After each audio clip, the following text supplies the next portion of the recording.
Hey, good evening, everyone. We are live now to promote and preview the 2024 Reseller Spreadsheet here on the live demo on YouTube. So I want to thank everyone for coming over here and hanging out with me. Tonight, I'm going to be showing you exactly the 3 versions that I've created for 2024 to help resellers like yourself organize your numbers for this next year. So I just want to say thanks for everyone that's popping in now. If you're here, come say hi. Tell me where you're watching from. Let me know what's going on. Love seeing you guys. Just so you know, if you have any questions while we're doing this, any questions related to the spreadsheet in general tonight, feel free to put them in the chat. There's no dumb questions, so we'll get to those. I want to make sure that I'm covering what's important to you. So thank you for watching. Thanks for tuning in and hanging out. Whether you're just hanging out and having fun or whether you're here to set up your sheet with me, I'm going to be showing you exactly how to do this. So I'll go through all the features. I'll talk about the different sheets, why you would want each one or which one would be best for you, possibly depending on where you are right now in your journey. And with that, I'll just say, if you don't know who I am, my name is Jason. I'm a full-time reseller. I've been full-time for coming up on 6 years. And I started noticing that people were wanting help with organizing their numbers. So 3 years ago, I created this spreadsheet. I've been using it for myself personally in the business, but I put it out there for others like you to help you with your numbers. So this is version number 3, the 2024, excuse me. And I'm here to show you what it looks like tonight. So thanks for saying hi. Linda says hello already. Kings of eBay, hello, hello. Up in the Boston area. Yeah, so some of you, a lot of you have already purchased the sheet, and you may be here to fill it out with me. Some of you may be watching, me live now. You may be catching me on the replay later on. If you are live, or if you can't stay for the whole thing, this will go on the YouTube channel after this. After we finish here, it'll upload to the YouTube channel, so you can always go back and watch it. Of course, I've got a bunch of other videos there as well, geared towards the spreadsheet. So, yeah, you can find a lot of resources there on the channel. Michelle, hello, hello. Bobby loves to thrift. How many people love to thrift? Just thrifted today. Got a good haul. But anyways, that's neither here nor there. I'll go ahead and share my screen with you, so you can kind of see. I'll show you my Etsy page. You'll see my storefront. And I'll show you my YouTube channel as well. You can see some videos in particular that I'm kind of highlighting in case you're looking for help with the sheet. All right, so let me go ahead and share the screen with you. I will say that if you've jumped on, I've done 2 or 3. This is the 3rd or 4th that I've done this year. Live demos like this. If you've been on one of these before, this is probably going to be really repetitive. The only difference would be if I get some unique questions that come in that maybe didn't come in before, I can definitely stop and show you all how to, well, I guess I can, just saying that, I can either show you how to fill it out based on what you're asking, or if you just have general questions about the sheet, I can answer that too. So I'd rather answer your questions and make sure I'm answering what is important to you. Of course, if there are no questions or we have gaps of time, I'll just continue proceeding with showing you the sheet. But here's my my Etsy storefront. This is what it looks like. Ozark Mountain Goods. You'll see here 3 versions for 2024: basic, premium, and creator, kind of in that order. Obviously, as you'd assume, the basic is pretty simple, but it does its job.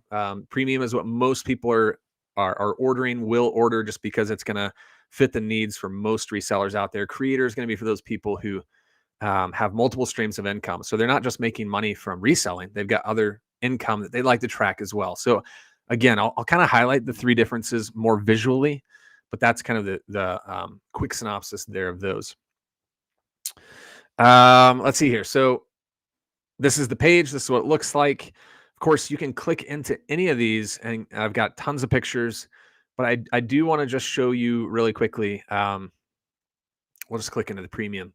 If you're looking for, if you're trying to decide like which version is best for me, you can scroll to one of the last pictures here at the in any of these listings, this graphic is here, and this will tell you the 3 different versions, what you're going to get with each version, and will kind of help you visually see whether it's worth it for you to get just the basic or whether you should get the premium or the creator. So that graphic's in there. It'll show you everything you're getting with each version. And then, of course, I always try and direct people, especially if they have questions about the sheet.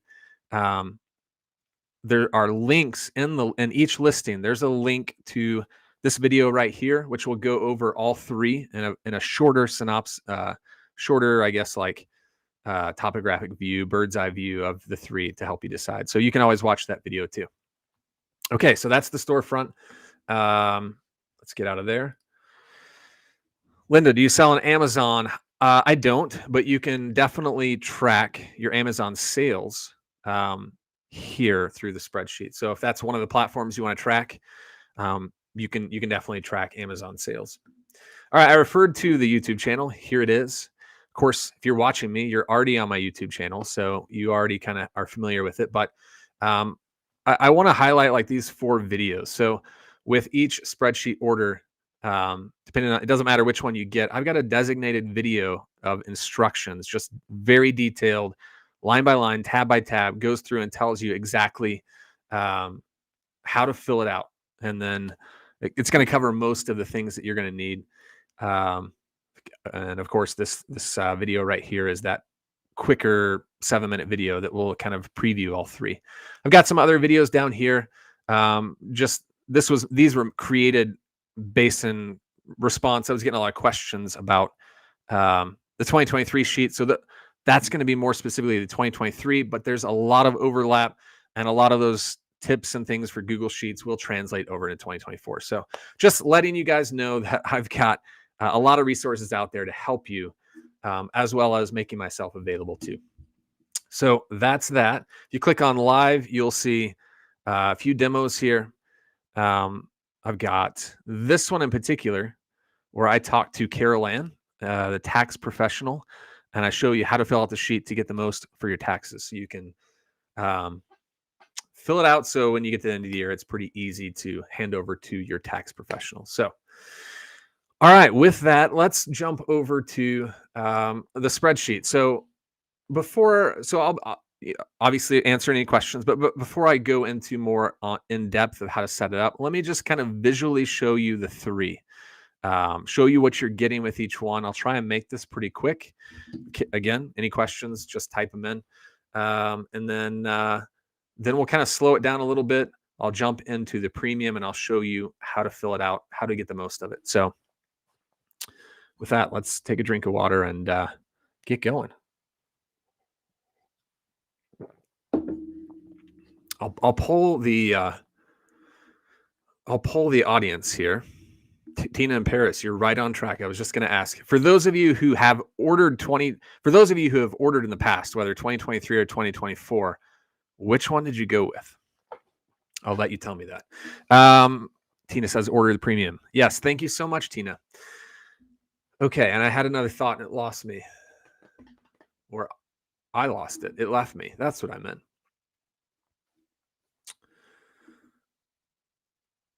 Well, it'll come back to me. Rhonda says premium. Oh, wanted to tell you all, for those watching who haven't ordered the sheet, we're doing a special promo tonight. You get 10% off any of the sheets, anything in my store. So I've got a handful of stuff in my store. I'll give you 10% off anything that you see. So it doesn't matter which sheet you get. And let me go back to my store and show you real quick. So take note that the 2024s are all going to say that in the title. So make sure when you're ordering that you're getting the 2024, if that's the one you're wanting. I got a couple in here from 2023. You can still download that, but that will only work through the end of December. After that, when you start tracking sales, you'll want to be on the 2024. The 2023 won't do it. So make sure you order the right one. I've also got a reseller sourcing cheat sheet calculator thing in here too that you can look at as well. I won't go over that tonight. All right. Okay, so we're in the basic.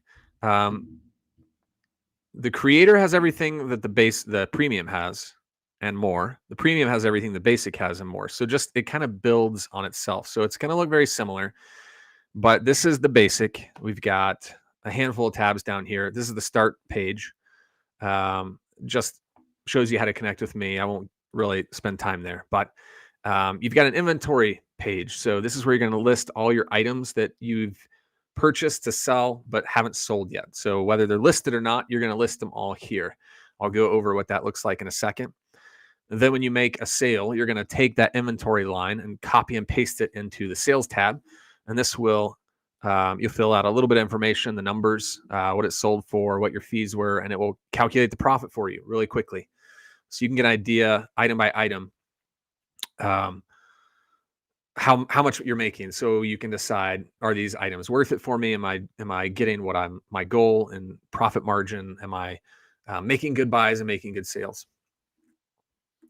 Next up, you've got the day tab. So we're going, if you want to know how much am I making on a given day, when you log a sale, it's going to automatically throw those sales into here. So this is going to pull in all of your gross sales, your sales plus shipping that you've collected, all the money you've collected, and put it in here and tell you really quickly on this particular day of the year, here's how much you made. If you zoom out a little bit, you've got the month tab. Okay, so the day tab, you see how much you make on a particular day. The month tab, how much do you make on a particular month? So you've got a bunch of metrics here. I'll go over those in just a second, but you've got some colorful charts down here below that are kind of highlighting what's going on up here. And again, this is for you to look at your business month to month. I had a question on Amanda. Thank you. The promo is, I alluded to this promo. I didn't even say it. So if you order tonight, anytime during the show, you can use live demo 10, LIVEDEMO 10, 10. And that will get you 10% off. So I'll put it down here so you can see it. So there it is. There's the promo. Get you 10% off in my store off anything that you use. Thank you, Amanda, for reminding me of that. I teased the promo and didn't even give it to you guys. I'm a little rusty. Okay, so basically this is going to give you the month view. You can see month to month how your sales are doing. Keep in mind, if you're on the basic, this isn't going to break out into platforms. It's just going to take all the money you make, regardless of which platform it sells on, and throw it in here and give you one number to look at for your figures. Okay, so day, month, and then zooming out even further, you go to the next tab. We've got yearly totals. So this is going to give you your year at a glance and just some totals and some averages that are kind of already spelled out on the month tab. But here it's kind of in a more concise way for you to quickly see how you're doing on the year. And then that's pretty much the basics. So if you go over, we've got an FAQ page. You've got some common questions that people have, some videos linked in there that you can watch. And of course, I give you down at the bottom how you can get in touch with me. Yeah, so that's the basic. And as you can see, it's pretty simple. And I think when you look at the premium and the creator and what those offer, I think most people are going to opt for one of the two higher just because you get so much more. But there's nothing wrong if you're just starting off and you're like, I just want something very simple. Go for the basic, no worries. But let's take a look at the premium. And again, I'll be going over this more in depth here in a second. Okay, so very similar to the basic with more added in. And again, if you're just joining, whether you're watching me live or you're jumping into the replay, I'm previewing the 2024 Reseller Spreadsheet, 3 versions right now. All right.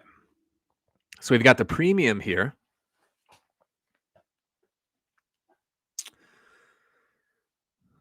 One sec, make sure I'm caught up on questions here.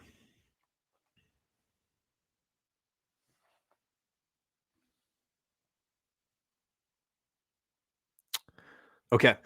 Premium here, one of the main differences between the basic and the premium that you can see here is this quick start tab where you can quickly enter in things that you want to track. So we've got platforms, expenses, stores, and categories. This is going to give you a bunch of data that you would not have gotten on the basic. So you're going to be able to compare all of your stores, totally customizable. I've filled it out just to give you an idea of what it looks like, but you're going to put in here what you want. So this is going to all come to you blank and you're going to fill it out. And again, detailed YouTube video showing you how to do that as well as tonight. So platforms you're selling on, expense categories, and things that things that cost your business on a monthly basis. Stores that you're purchasing stuff from, your Goodwills, thrift stores, yard sales, consignment shops, whatever. And the categories you sell in. I'm a clothing seller, so you can see I've got a lot of clothing categories in there. And I'll talk to you about this in just a second. So once you fill out this, it's going to spit into all these tabs. It's going to automatically fill out there. Inventory, we've already talked about. I'll skip ahead because all these really look the same as basic. What you're going to get with the premium that you don't get with the basic is this profit and loss statement. So it will pull in automatically all of your revenue, all of your expenses for the year, and give you a quick net profit here at the bottom. So you can quickly see month to month your net profit along the bottom, followed by the total over here for the year. That's the profit and loss statement. Pretty cool. That's a new thing for this year. You're going to get platform trends. Excuse me. So this is going to spit out all the data to show you platform by platform. How's each one doing? I used this. I was on 6 platforms this last year, and I was tracking, and I basically saw that 2 of my platforms weren't performing as well. I was spending a lot of time cross-posting over to those, and I decided to leave those behind. So now I'm down to 4. This tab really helped me with that. It helped me see which platforms are doing the best. And it also gives you some fun numbers too that you can look at as well. So we'll get into this one in just a second. The stores tab, again, I mentioned that you can track how well certain stores are doing. So as you log sales, your data is going to automatically come into here.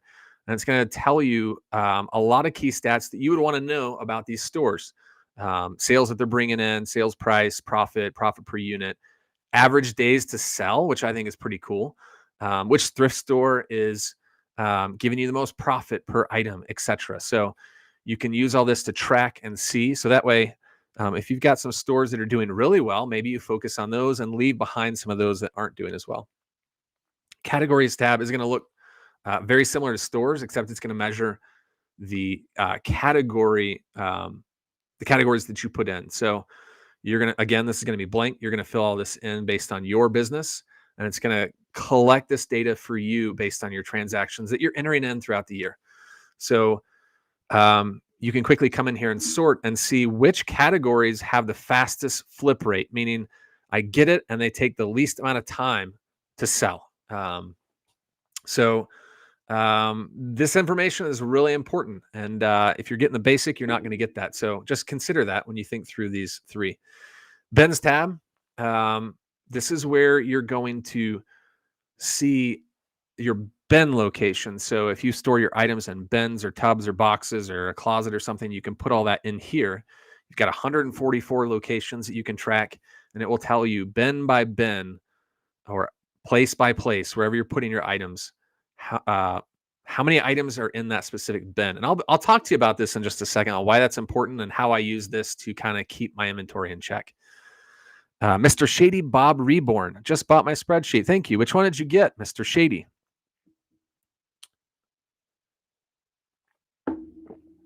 Okay, moving on.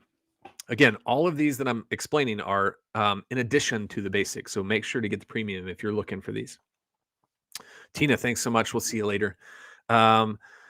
This is where you're going to log your business expenses throughout the year. And again, I've filled out some of the sheet to kind of give you an idea how it flows. But you want to make sure that you're obviously going to be tracking your sales. You want to make sure that you are tracking your expenses as well, so that you can reduce your tax burden at the end of the year by your expenses. You want to make sure you track every dollar you're spending on the business.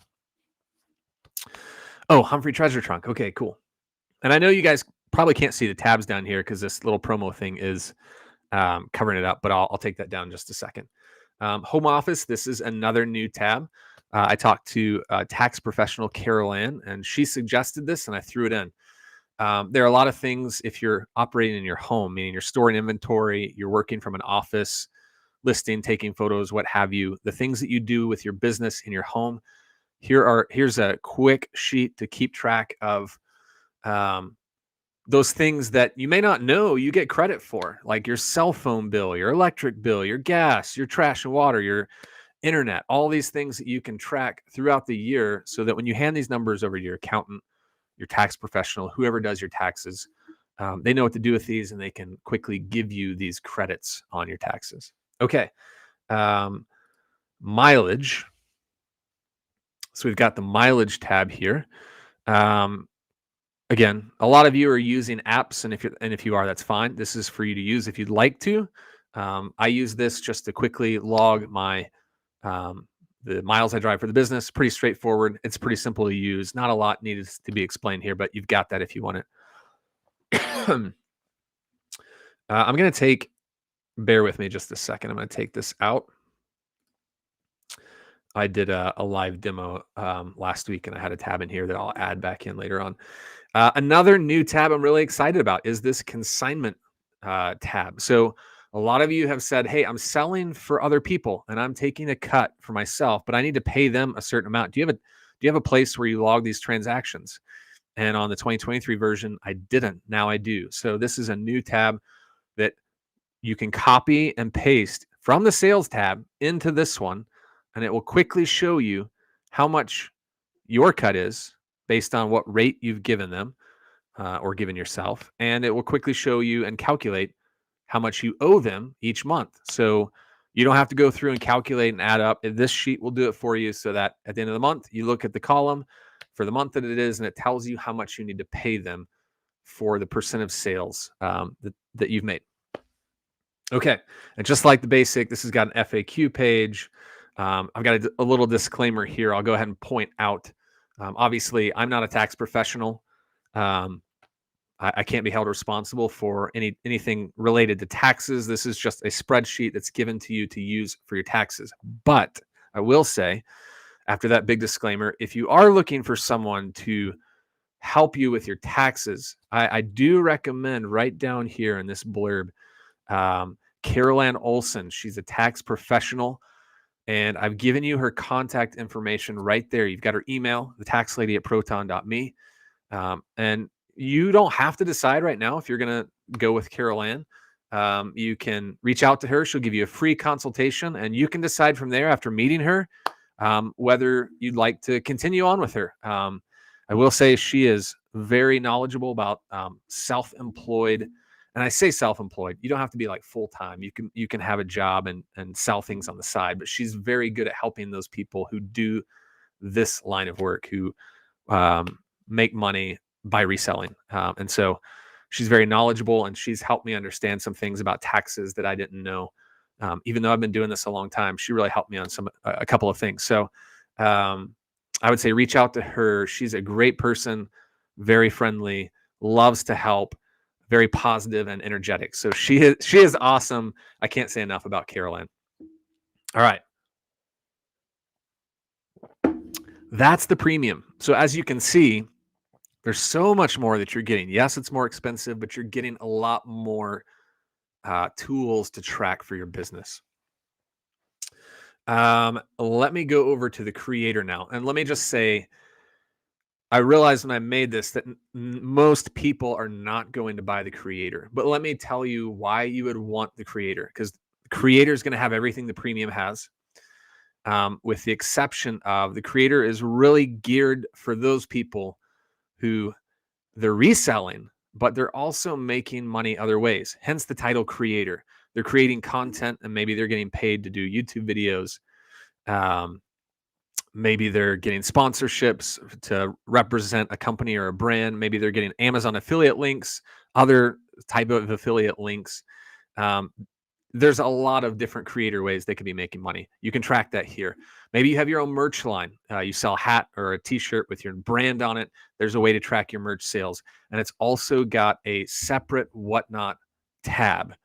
I think with the difference in Whatnot and your typical reselling platforms like eBay, Poshmark, things like that, a lot of people don't want to muddy the water of their reselling numbers with Whatnot, because Whatnot is a completely different beast. So I've created a separate tab where you can track all of your Whatnot sales and shows there, and you can look at those stats separated from your eBays, Poshmarks, Mercaris, things like that. J-Licious, $333 a month is dirt cheap for premium. Yes, it is. When you look at other um, tools out there, this is pretty affordable compared to what you're getting for other products. Sorry, if you guys are putting on TikTok comments and I'm not seeing it, join me on YouTube. I'm probably going to miss a lot of the comments there because I'm mainly looking at the screen on YouTube and the comments that come in there. But if I do happen to catch it, I'll let you know. Hunter says the spreadsheet has been so clutch my first year reselling. I can't recommend it enough. Yeah, a lot of 5-star reviews. I'm very touched by that. I love hearing how this is helping people. That's why I created it, is to help people in their business.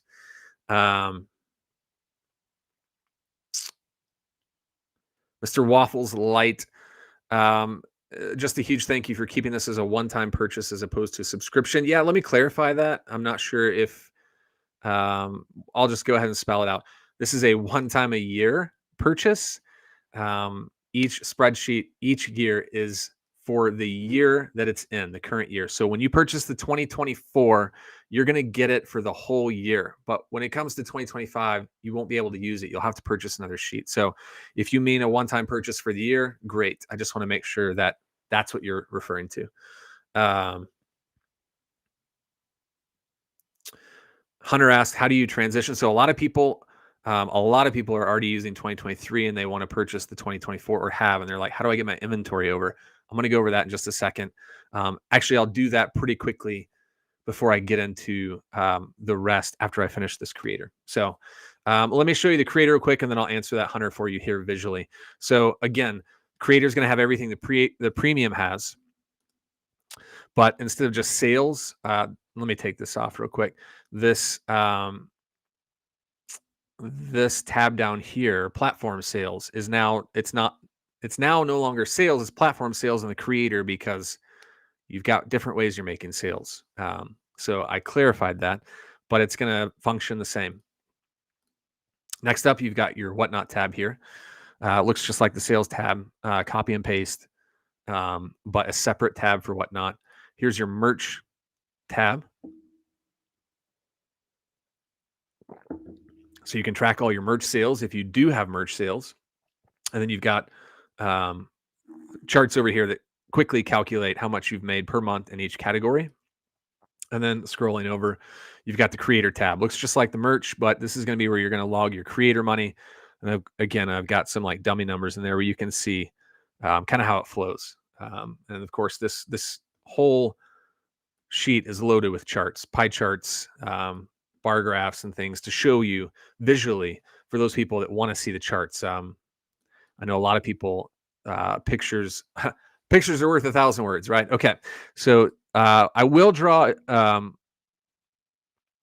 your attention to this. The month tab is going to look different than the premium because you've got 4 streams of revenue coming in. So you've got 4 different things to look at here. So here's all your whatnot sales month by month. This looks very similar to the month tab on the premium online platforms. And you've got merch and creator. And of course, down below, charts for you to see what's going on. Okay, so that's the month tab. And then the year tab will look very different. So I basically take the 4 revenue streams that you have. And again, if you've only got, let's say you're on whatnot, and let's just say you've got 3 forms of income. You don't have merch, but you've got platforms, creator, and whatnot. Then it's going to populate those 3 and show you the numbers for all those, give you a breakdown of each one for the year, as well as your total revenue for the whole year right here. And then you'll have a chart here to kind of help you see percentage-wise the splits in your business on revenue. 580 fines. I'll be purchasing for the new year too. Thank you so much. You're welcome. Everyday Treasures on TikTok says, if you choose a less option and later need to change to a higher option, is it easy to transfer?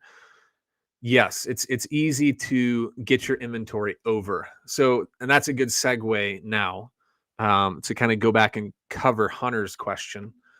How do you bring in last year's inventory if you're using my sheet from 2023 into 2024? Let me show you that real quick. So let's go back. I'm going to pretend that this sheet right here is my sheet for 2023. Let me zoom in a little bit.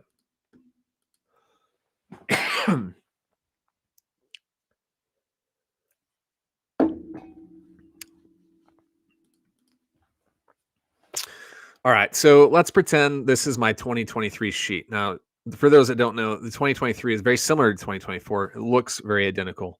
I did that so that there wouldn't be a huge learning curve when it came to getting the new sheet. So you've got all your inventory here listed. These are the items that haven't sold. Now you need to carry them over into the new sheet. This is one of the number one questions I get from people who are considering buying 2024. It's very simple. So um, you come here, you're going to go to the very top of your inventory. So let's say this is the top line of my inventory right here. I'm going to scroll all the way over. Um, as long as you get through cost, you're good. If you've got notes or XP that you want to pull over to, you can do that as well. But let's just, you're going to basically copy over. Sorry, I'm like loss of words here. Copy from listed date to XP or as far as you want to go. And then you're going to go down to the last line of your inventory. So we've got it all highlighted. I'm just going to hit Command C. I'm using a Mac. I believe it's Control C on PCs, but it's the shortcut for copy. You can also right click and then select copy. And then you're going to go. So this is the 2023 sheet. You're then going to go to your 2024 sheet. And I'm going to just, I'm going to take this out. Yours is going to be blank. It's going to look like this. So you're going to go to the first line of the 2024. You're going to click into the listed date cell. This would be A54 on my sheet here. And then you're going to hit Command V if you're on a Mac, or I believe Control V if you're on a PC. And there it is. It copies over your whole inventory. Literally, it took me 10 to 15 seconds if I take out the explaining. And as you can see, I've got all of them here. So that's how you quickly bring in your inventory from last year to this next year really simply. So I'm going to go back because I'm going to use this for this version. But if anyone has any questions on that, let me know. If not, I'll just go ahead and move forward.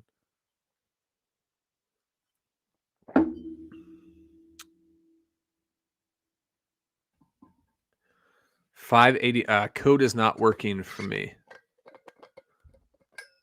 Has anyone else noticed the code is not working? The code is live demo 10. So make sure you're not doing TEN. Live demo 10. Has anyone used the code that can confirm it's working? I just set it up before the show. So there it is. I'll put it on the screen again. Live demo 10. So DEMO 10. That will get you 10% off. Do the categories automatically populate? Yes. You put in your own categories to start off, and then you'll fill them out as you list items in the inventory tab. And I'll show you how to do that.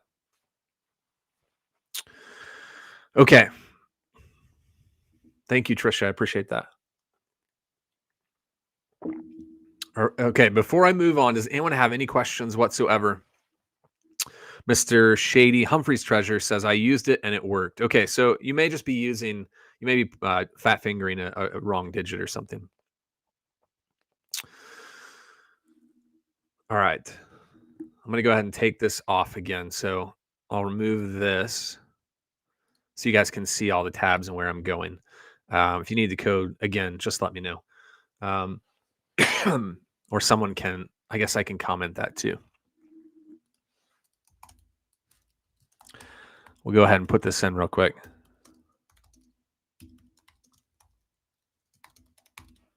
There you go. Live demo 10 for 10% off tonight. It's in the comments on YouTube. So, okay. If there are no questions, I'm going to go ahead and jump into the premium, and then you can ask questions as I go along. If something comes up, just let me know. Atlantic Brewery Reseller asks a really good question. I didn't even point out. I wanted to mention this. Does everything automatically save, or do I have to manually save? The great thing about Google Sheets is that it saves to your Google Drive. So Any changes you make, it saves that version. You can go back to previous versions at any time. It's all saved there. So you don't have to save it to your desktop. If your computer crashes, you're still good. Your numbers are saved in the cloud. The great thing about this, aside from just that reality of being able that it auto saves, is you can pull it up from any device that connects to Google. So I can go onto my phone right now, and I can be in a thrift store. I can be in my car.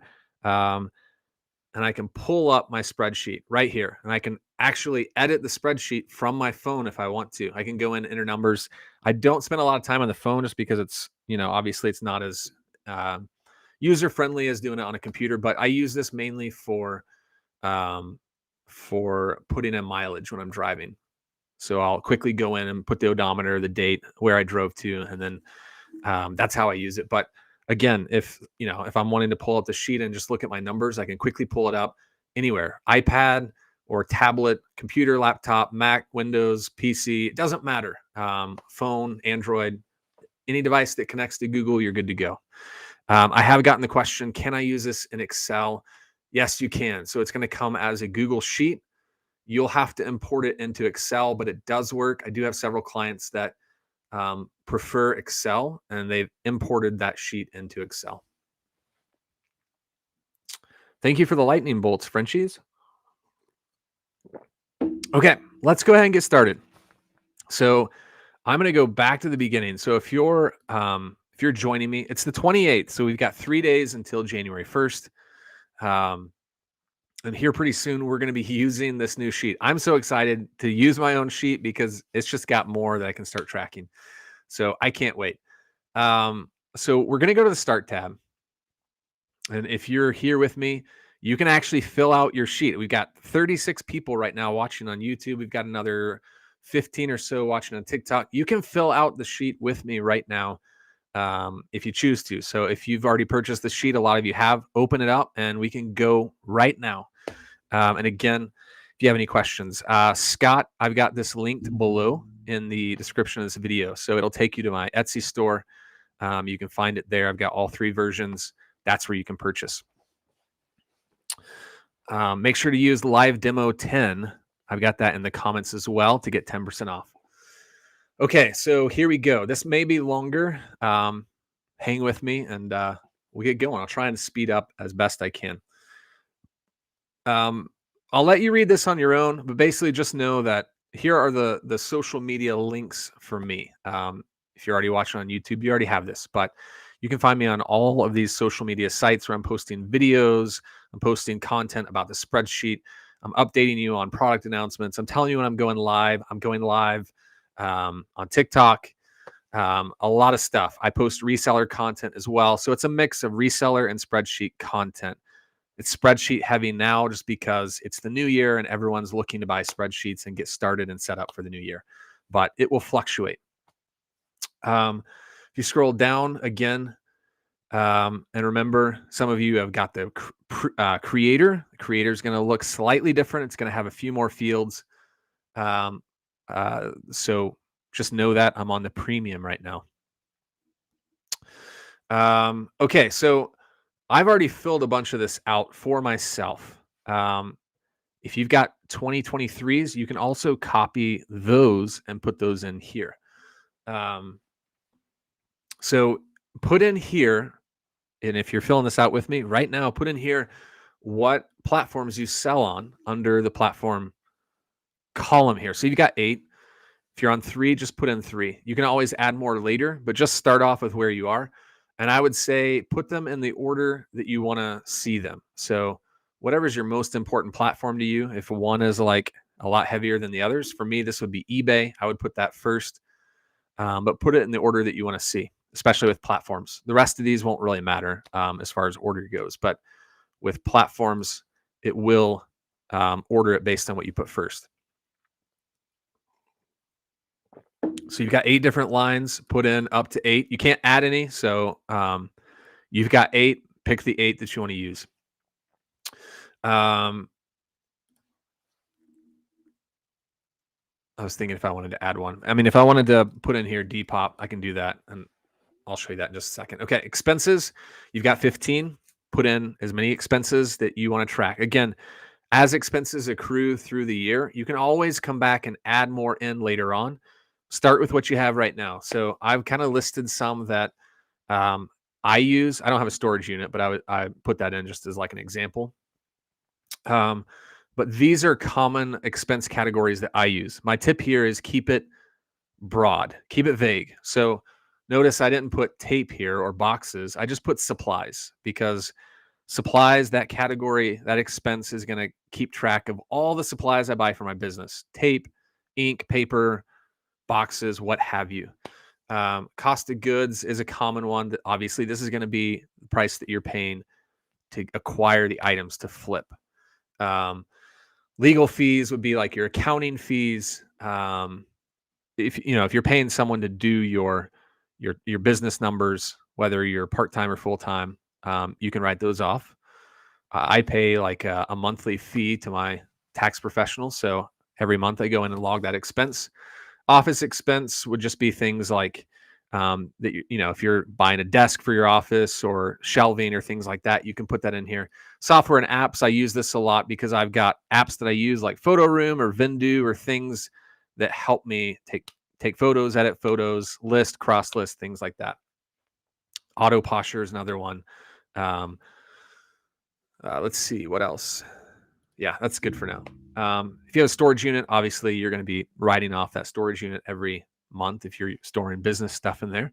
eBay store fee. So again, I'm just giving you kind of a handful of ideas. You're going to have different ones. Put those in, and those will track over in just a second.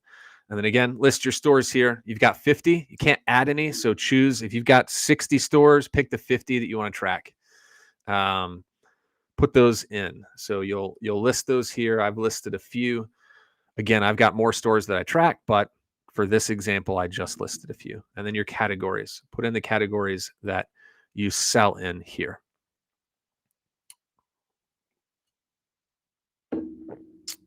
All right. So let's take a look at inventory. Okay. Really quickly, it's very simple. When you get this, you're going to notice that the first line, again, yours is going to be blank because I've already filled out some inventory for you to see how it works. You're going to notice that line 1 is actually line 54. That's because there's a bunch of formulas up here. So just leave those hidden. And if for some reason they get opened, I've given you instructions up there as well, how to hide them again, for those that may not know how to do that. But just don't delete them. You'll notice here, if they do happen to open up on accident, it says don't delete, and it's telling you, and it's got the blue background. So it's telling you, hey, this is important. Don't delete it. So just highlight the rows and then right click and hit hide rows. And that will get you back to here. So that's why your first line starts off at 54 and not like 3. Okay. So scrolling across, you've got your listed date. You've got your item title, units in that listing. You've got the bin, which is the location where you're storing the item. Everyone's got their own system. That's what you're going to put here. You'll notice that store and category, when you filled in your store and categories here, when you go over to inventory, now I've already filled these out, but when you're going to have blank fields here, but when you open up this drop down, it's going to pull in all that you have registered into the sheet, and you can quickly go in and choose a store for that item. Same thing with category. All of your categories populate in, so you can quickly select them when you go to log them into your inventory. These 2 columns you're going to just leave alone. Don't delete those because it really works with the formatting of the copy and paste. You've got your cost here. This is the individual item that you're paying to get each of these items at the thrift store. So if you pay $5 for a shirt, that's where you're going to put it in here. Scrolling over, you've got notes. This is free to use. Just whatever you want to keep track of notes wise, put in here for you. XP, I use this. That stands for cross post. So I use this to put a 1 in the column when I've cross posted an item. That way I know this one is done and I can move on to the next. That's just how I keep track. You don't have to use it. It's up to you. And of course, you can always do your own system. If you don't like the way I do it, and with a lot of this, if you don't like the way I do it, just make it your own. There will be some things that you'll need to do to follow to make sure the formulas work, but there's also a lot of freedom in this too.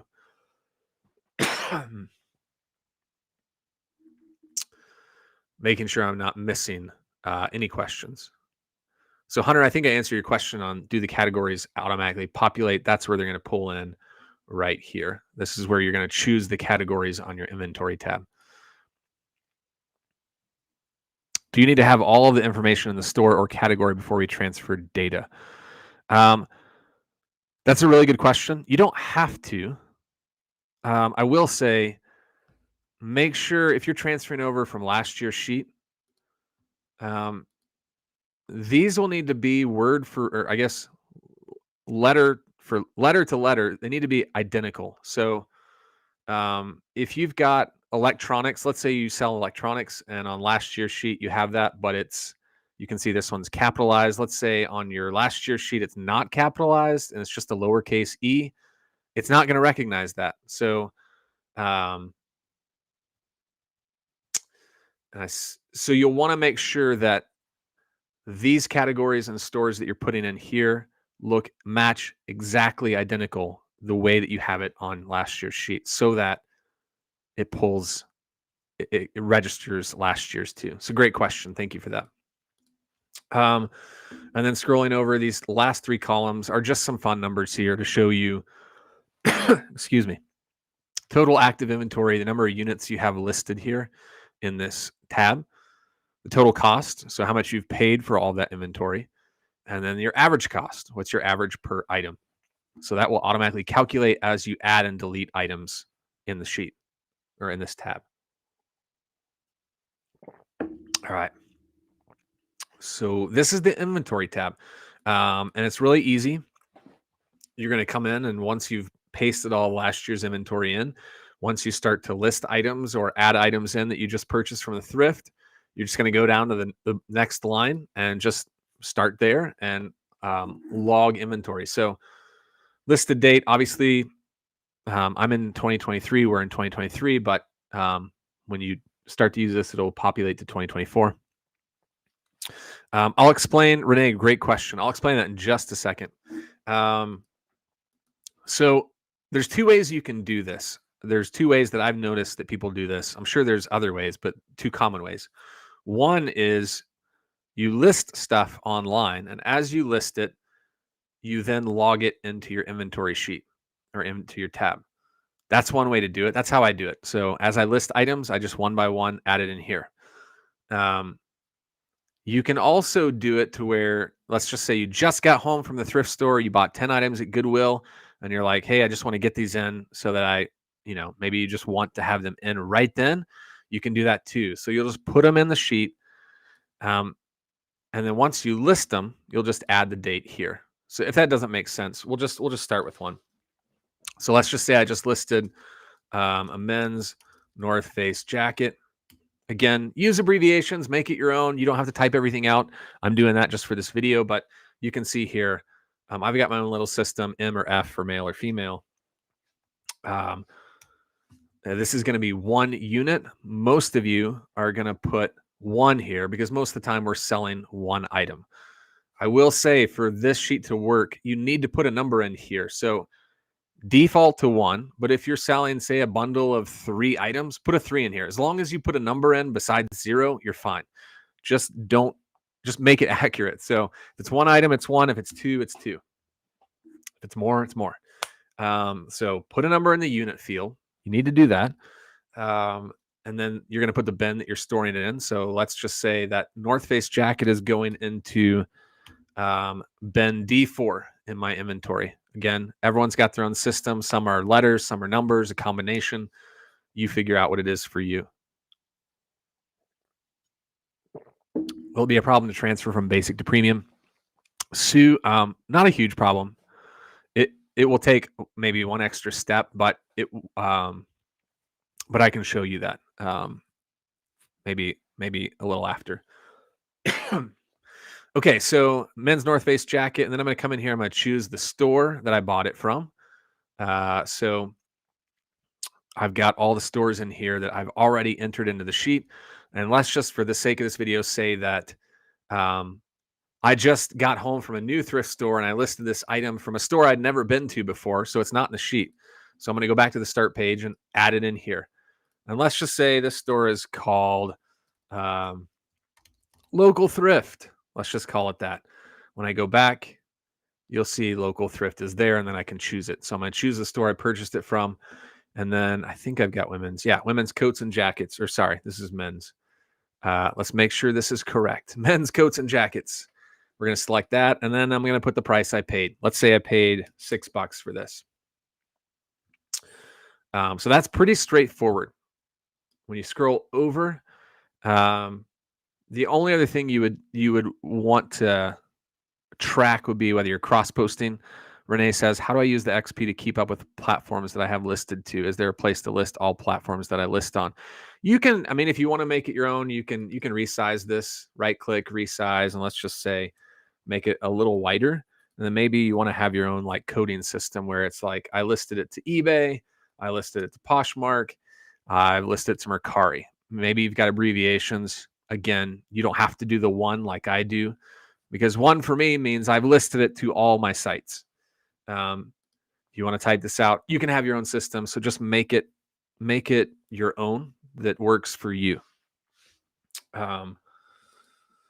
Okay. And then, sorry about that.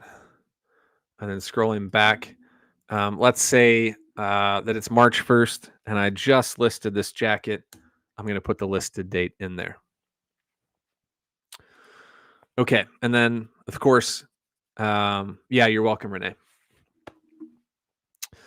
Travis George, is there a place to preset your bin name numbering like platforms? Yes. No, there's not. Not on the start page. So you'll just go to the bins tab down here. And this is where you'll fill in, or I guess if you want to say preset, this is where you'll type in all of your bins. And then I'll show you in just a second how this functions. So I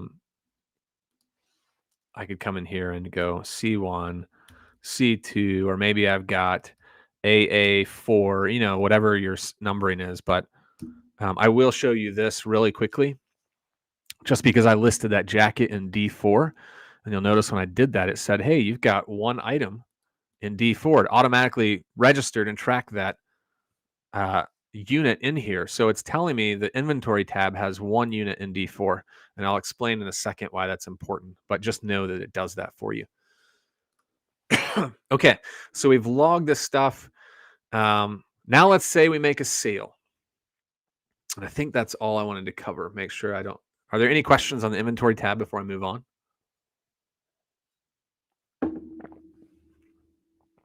Barry, thank you for the rose. That's so sweet of you.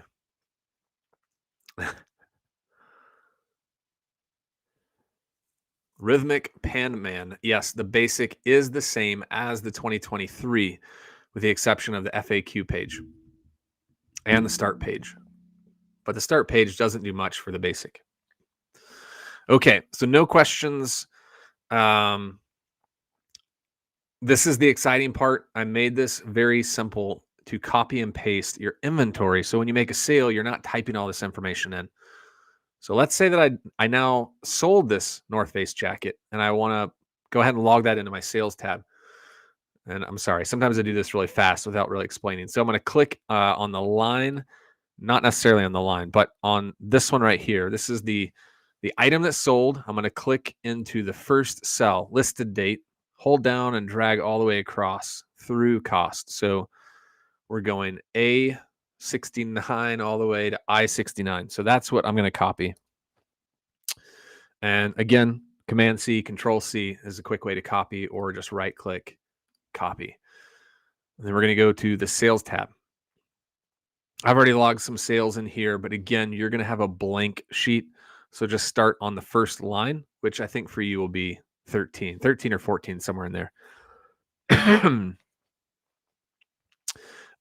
So you're going to come to the first available open line here.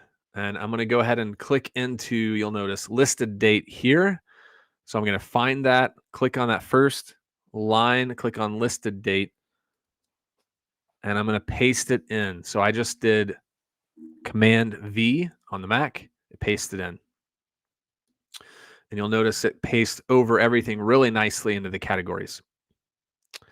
I will draw your attention because I get a lot of questions about this. You'll notice that these two columns always get these little red error messages. This is just going to happen. There's nothing wrong here. It is calculating correctly. It is doing its job. It's just that it doesn't like that I pasted a drop down into a non-drop down cell. So that's the warning you're getting. Everyone's sheet does this, so don't worry about it. It's just going to be there. I wish I could. I know how to remove it, but at this point, it's not really worth it. It's just going to happen. So we've pasted in the cell, the sale. Now we need to go back and fill in the rest. So for year, this first column, year 2024, everything is going to be 2024 because that's the sheet you're using. Again, really important that you fill all these cells out, all these columns out, because this is sending this data into different tabs, and each column has a different tab that it's sending it into. So it's important that you don't just skip over year or month. So 2024, let's say that it's April 4th. So we listed that in March. It's now April. I'm going to go ahead and choose April from the drop down. Days to sell. This is an auto-generated cell. So there's formulas here. You don't need to do anything. This will calculate a number here as soon as you put a price here.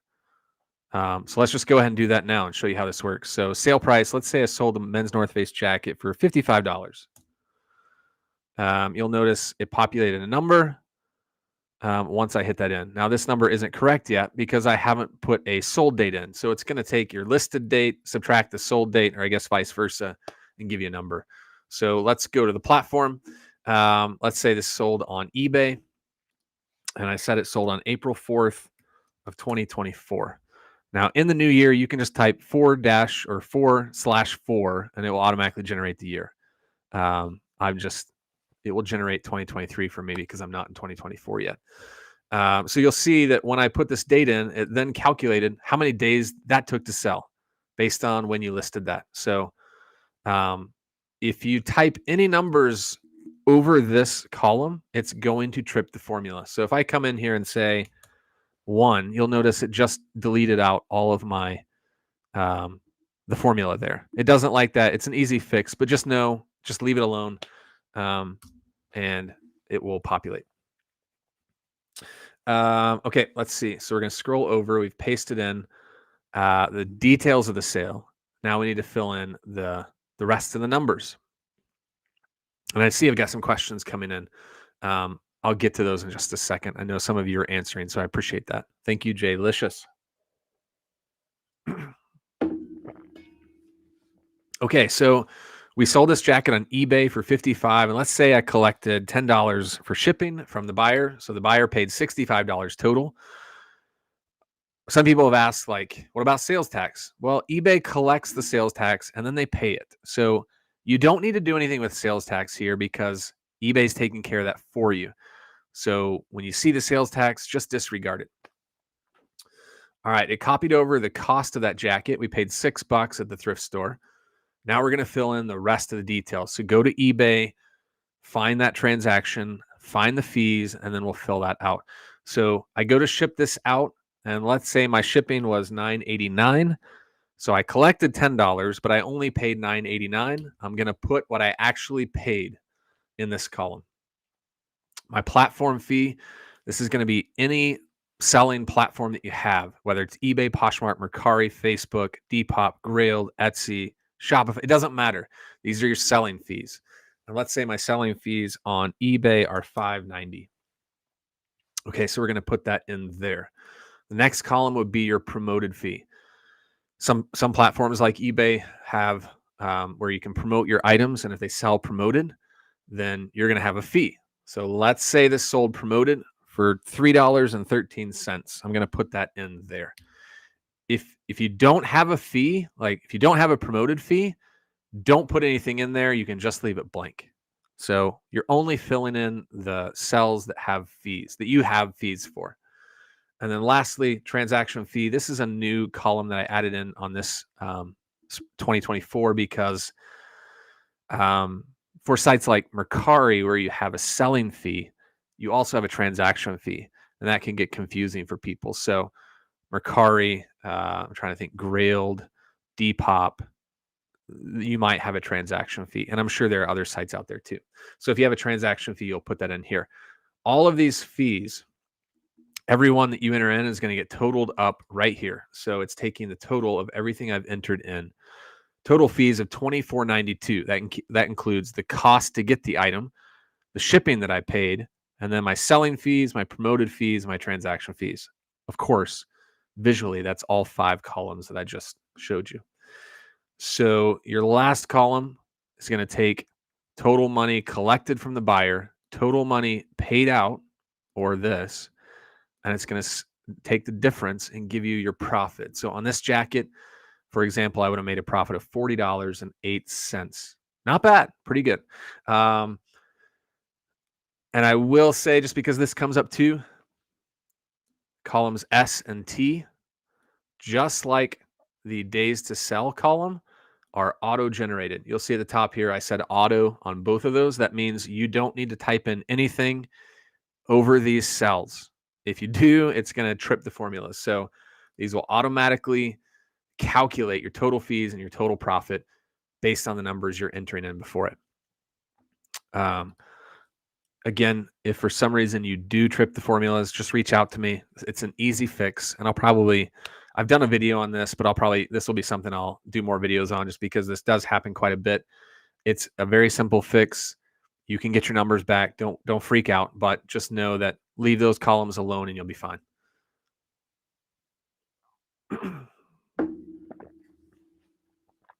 All right. That's how you'd log a sale. Let me see real quick. I know I had some questions come in before I move on.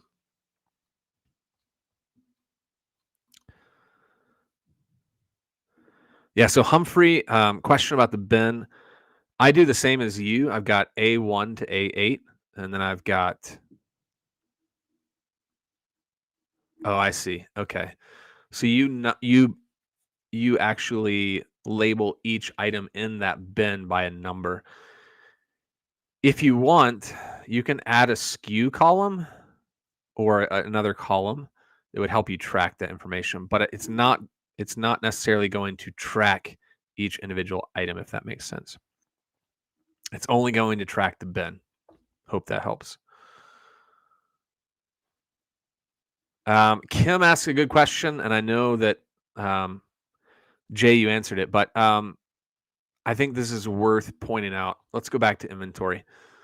You may have like 500 items in your inventory, and if you do it like me, your oldest item is at the top and your newest are at the bottom. So one thing you can do is, like on eBay, your custom SKU field, put your date in there that you listed it, or the bin that it's in. I put both of those, and that when I sell an item, so I'll just pull it up real quick. So I don't know if you can see that, but right there at top, the custom SKU, it says E6 12/11 2023. So this item I just sold, I listed on December 11th. So then I can quickly go to the sheet, look for December 11th, 2023, and then copy and paste that. That's one way to do it. If you don't want to do it that way, again, there are multiple ways to do something.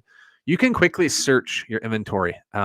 You can search any of these tabs. This function works across the sheet. So again, Command F, Control F. If you hit that, Command F, again, Control F if you're on a Mac, this box will pop up and it says find in the sheet. So you're going to type in exactly how you want to find it. Let's say I'm looking for North Face. When I type that in, it's going to tell me I have 4 results, and it's going to highlight those 4. So I can quickly skip through each of these, and it will take me to that part of the sheet. You can see up here 4 results. So that's one way to do it too. Control or Command F will open up that box. You can quickly search. And then I guess the other thing is you can also sort the inventory tab based on which column you want to see. So if you want to sort by listed date, that's kind of how I default to. But let's say you want to alphabetize your inventory, you can do that too. So you're going to highlight the column you want to sort by. You're going to right click and then sort sheet. Again, this may look different for you based on what you're using, but sort sheet A to Z, and you'll see it automatically alphabetized and filled in the way it needs to. So that's one way to do it too. So 3 different options as far as how to sort, or I guess quickly pull an item from your inventory. All right. So we just logged the sale on the men's North Face jacket, and thank you, Kim, for that question, by the way.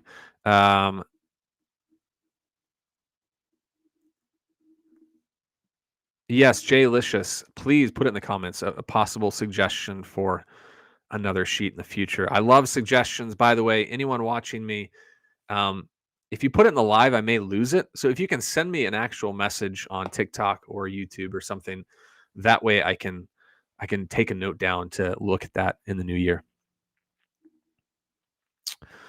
Humphrey, if you're going to put a SKU field in, just make sure that you also put that SKU field in on the sales tab too. So when you copy and paste, it doesn't mess with the formatting, and put it in the exact same spot, if that makes sense.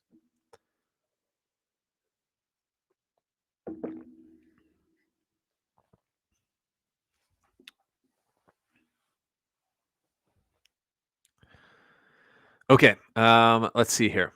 So we've entered that sale on the men's North Face jacket. It's no longer in our inventory because we sold it. So we need to go back to inventory. We need to delete this out. So we're going to highlight the row. We're going to click the row that it's in, 69, highlight, right click, delete. And I'm going to take it out of my inventory. So anytime I sell an item, copy and paste, fill out the details, go back, delete. Make sense? Okay. Last thing I'll show you on the sales tab, and then we'll move on to different tabs. And I'm spending a lot of time on these first two because this is where you're actually entering information, and there can be a lot of confusion. So what do you do when you have a refund? I've kind of already logged one right here on row 19, but you only need 4 pieces of information. You need the year that, obviously 2024, the month that you're actually given the refund. So let's just start with a new example, one that's familiar with us. This North Face jacket sold in April on the 4th. Buyer got it, and on let's say the 10th, they reached out and said, "Hey, I tried the jacket on. I don't like it. Doesn't fit. Can I send it back for a refund?" You agree to it if you accept returns. So we'll find the next available line. It just so happens to be that it's right under this one, but it's likely not going to be that for you. You're going to put in the year. When you go to give the refund, it's going to be the month that you were refunding, not the month you sold the item. Maybe I sold this at the end of March and now it's April. Again, the month that you refund. Okay, so that's in there. Type in whatever you want for the item title. This is really just for you.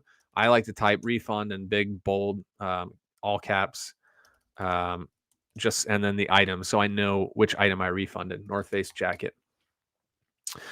So you've got 3 pieces of information: year, month, title, and then you're going to scroll all the way over to the last column, and this is where you're going to put the amount of the refund that you gave the buyer, the total amount that you paid out of your account. So when you think about it, and this is going to be different on different platforms. So let's take eBay, for example. When you give a refund, eBay gives you a credit of your fees back. So typically when you give a refund, they'll have the amount that you refunded or the amount that you initiated, the amount eBay credited back, and then the difference. That's the number you're going to put in. So on this $55 jacket, I may only be refunding $50 because eBay is going to credit me some of the fees back. So you're going to put in as a negative number in this column the amount that you refund. So whatever's taken from you, that's the number. Let's just put in 50 right there. And then that's how you log a refund. We're going to leave the sale in here because we made the sale already. We collected the money and then we refunded. So just leave the sale, insert the refund, and then you're good to go.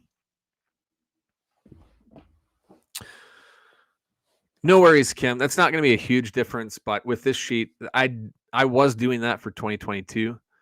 I since have changed that because this is more accurate. And so I would just say, just start from here and start doing it this way if you can. All right. Need some water.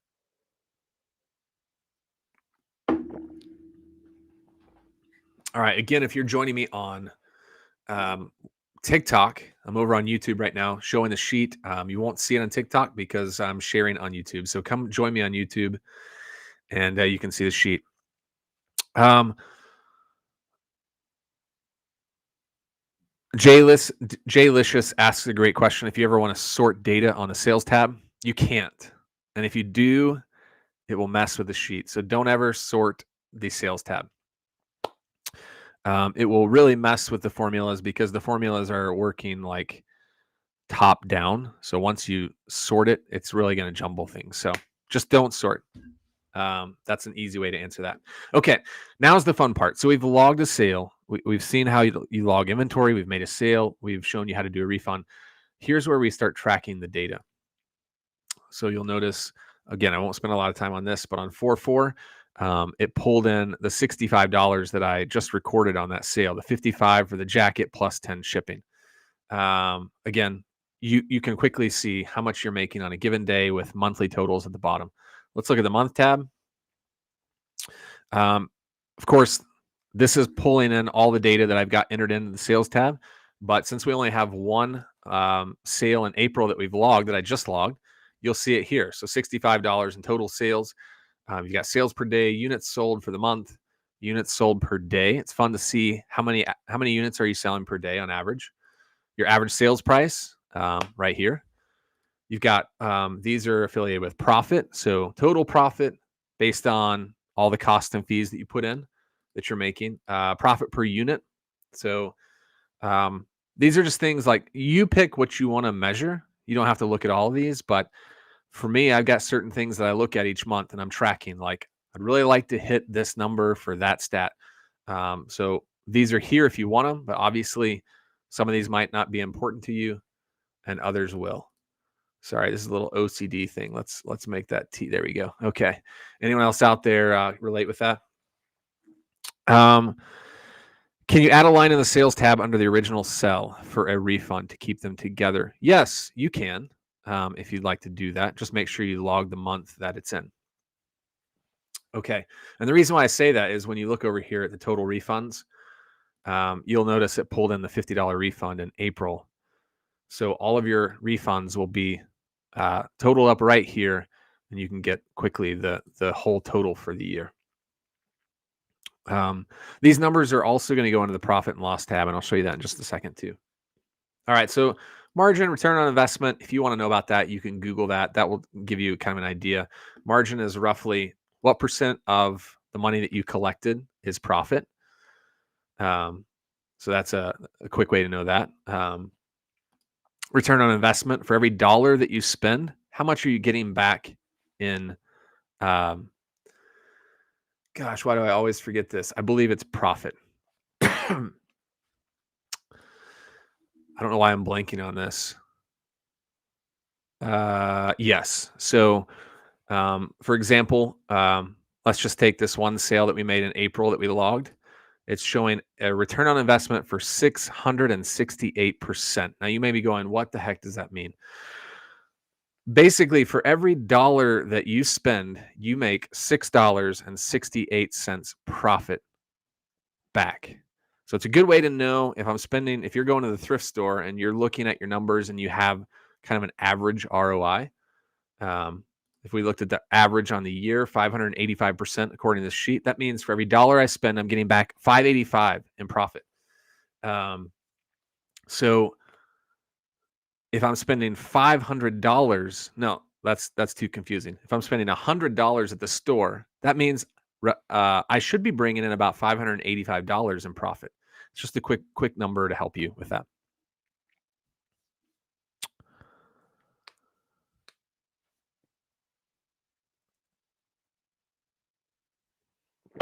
Okay, if you don't know about ROI, just Google it and you can kind of learn about that number there. Refunds there, total shipping and average shipping cost based on the amount you're putting in your shipping column on the sales tab for amount that you spent. Cost of goods, again, this is what you're paying to get the item. This is only going to track those items that you recorded as sold. So cost of goods sold.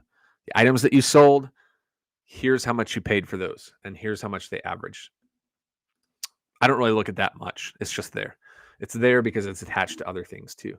Average days to sell. This is a really good one. Obviously, you want to make sure you're buying better items and that you're flipping faster. You don't want this number to go up. So, how are you doing month to month? What's your average days to sell? Units listed. You'll notice that with units listed, column X and inventory at the start of the month, they both say manual entry right above them. That means you need to put in information here yourself manually, or it's not going to calculate. So units listed is attached to this inventory growth or decline. Basically, whenever I list, say, a batch of 10 items, I just come in here and the month that it is, I add this number. I add 10 to this number. So if I were in April and I just listed 25 things for the day, I would just put that number in here. Next day I come in and I list another 5 items. I would just increase this number by 5 and so on and so forth. And this will basically tell you where your inventory is month by month. So basically, according to this number in January, I listed 10 total items. And you'll see if we scroll over, according to the sheet, I've sold 6. So the difference is obviously 4. So my inventory grew 4 units because I listed more than I sold. If this is a negative number, that means your inventory declined. Pretty simple and straightforward. Last 2 columns to look at are sell-through rate. Sell-through rate is basically how much of your inventory are you selling each month. The higher this number is, the more you're churning out stuff. So this number is really low on this sheet because I haven't logged a lot of sales. And my inventory is really high. So in order for this to work, at the beginning of each month, you need to come in here and just put a number, whatever your inventory level is at. So I have a reminder on my phone, January 1st, go in, put in this number on the sheet. So I basically you can either go to your inventory tab and pull in this number here if you've got all those items listed, if that makes sense. Or you can go to eBay and just go to your, it'll tell you how many items you have listed there too. I always just put this number in, and when you do that, you will get an accurate number for sell-through rate. If you want to know more about sell-through rate, go ahead and Google that. You can kind of do a deep dive on that, but I won't spend a lot of time here on that. Just know that in order to get that to work, you need to fill in this inventory at the start of the month. Otherwise, it's not going to calculate anything. And then again, charts down here to show you what's going on up above. Okay, moving on. So year, I won't really spend any time here. You can look at that on your own time if you want. It's just giving you the numbers on the year. Let's look at the P&L. So let's scroll up to the top. And before I do that, let's make sure. Does anyone have any questions before I move on any of the stuff I've covered?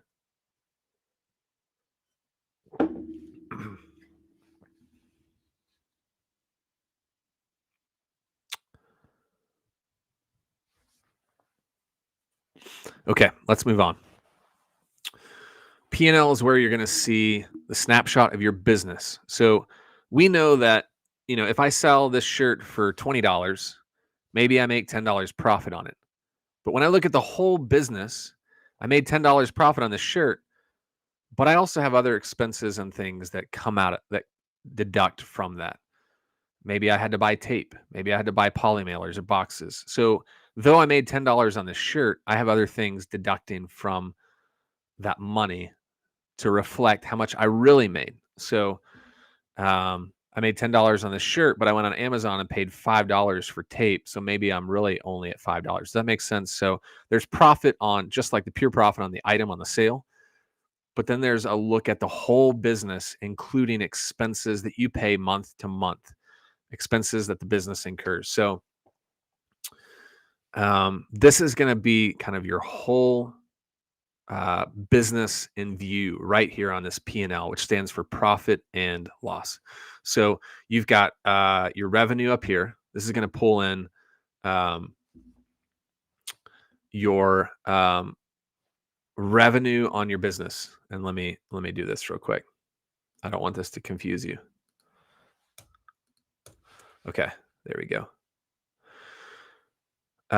So when you get it, this is what it'll look like. It'll have platform revenue that will just be filled in there. You don't need to do anything. It's going to bring in every dollar that you collect from any platform, and it's going to sum it up right here. So for January 2024, across my whole business, I brought in $207.84. It's going to auto calculate all of this. Of course, you'll see manual revenue. I'll explain that in a second. And then you'll see here refunds. It's going to pull in the refunds that you've logged as well. There's that $50 refund that we did on the jacket in April. So it's going to take your total revenue minus the refunds that you've issued and give you a total income for that month. You can scroll over, see each month. And then, of course, at the end of the sheet, it'll give you the totals for the year. And then it will do the same thing down here for expenses. So this is your expense categories. These two will be auto-populated when you get the sheet. They will be right there. You don't have to type those in. So don't type anything over these. Just let them be. And these right here, so these 15 lines are all the expenses that you're putting in your sheet here. So these 15, if you do 5 will show up. If you do all 15 will show up. But they're going to paste in right here. So you don't type them in here. If you want to add any expenses, go to the Start tab, put those in there, and they'll automatically pull over here. And I'll explain the expense tab and where these are coming from in just a second.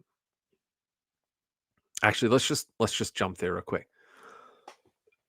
So I skipped over a few tabs to the expense tab. You'll notice right here, these are the 7 or 8 expenses I put in on the Start tab. If you want to add more, again, not to overkill, but just to make sure you're not typing over, put it in here, and then it will populate over on the expense tab here. So if I added more in the Start tab, they would start to fill out down here. This is a quick way to log your expenses. So each month you've got expenses that you incur. And as you incur them, you're going to log them here, and they will then come to the profit and loss tab. So I've already logged a few expenses, and you can see they're pulling in here based on the month that I've put them in. So you've got total revenue, total expenses, and then when you get to the bottom, your net profit on the business as a whole. So this number is just fun. It's fun. I use this basically to, I've got a set salary that I want to take every month. And I use this to see how am I doing? How much money am I bringing in profit-wise on the business? And then it also tells me how much, I use this to tell me how much to deposit into my bank. I have a set salary that I take, but obviously if I didn't hit that mark, I would take less. So you use it for how you want, but it'll just show you your net profit on the business. Enough about my business. Okay, I've given you 3 manual revenue categories or fields here. This is where you can type over. So if it says manual revenue or manual expense, that's where you'll type in, and the only place you'll type in on this sheet, on this tab. So let's say you've got another form of revenue that you want to track here that's maybe not a sale. Maybe you're not selling on eBay. Maybe you've got, you could obviously track this on the sheet if you want, but maybe you don't want to track it in the sales tab. Maybe you want to do, maybe you've got a booth at a flea market or something, and you want to keep those sales different, separate for certain reasons. You could do that here. Or maybe you've got, maybe you have a YouTube channel and you make a little bit of money there, and you don't have the creator. You didn't want to get the creator sheet. You just wanted to use this. So you've got YouTube earnings you want to track here. You're going to manually enter in month by month how much you brought in. So you'll need to keep track of that somewhere. But let's say my booth, they gave me a sheet and I made $150 in January on my booth. I can just enter that in right over the zeros, and you'll see it added to the total income. Let's say that I made $75 in YouTube earnings for the month of January 2024 for videos that I have posted. So I go in, I type in for January the $75, and it's going to automatically add that in here. Um, Same thing if you have expenses. Most of you, 15 is going to be enough for you. So you've got 15 expense categories. I only use like 7 or 8 of them. You may use all or 10 or however many, but most of you won't use all 15. So you don't need to use these manual expense categories. But if you need 3 extras, there they are, and you'll do it exactly the same as up here. Type in your expense that you want to keep track of, and then just manually enter in month by month. And then lastly, I didn't really cover platform fees and shipping labels. So when you enter in data in these columns on the sales tab, it's going to automatically fill in your profit and loss here. So it's automatically calculating all my platform fees on this field across all of my platforms, and then all of my shipping labels that I've paid out here to ship those items. So really cool stuff. Okay, that's the profit and loss. And again, all totals, everything on the far right side. All right, I'll touch base more on the expense tab later, but I want to jump ahead to the platforms tab. But first, I need to get some water. Do we have any questions before I move on?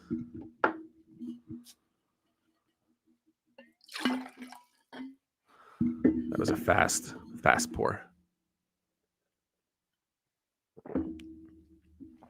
All right, no questions, so let's move on.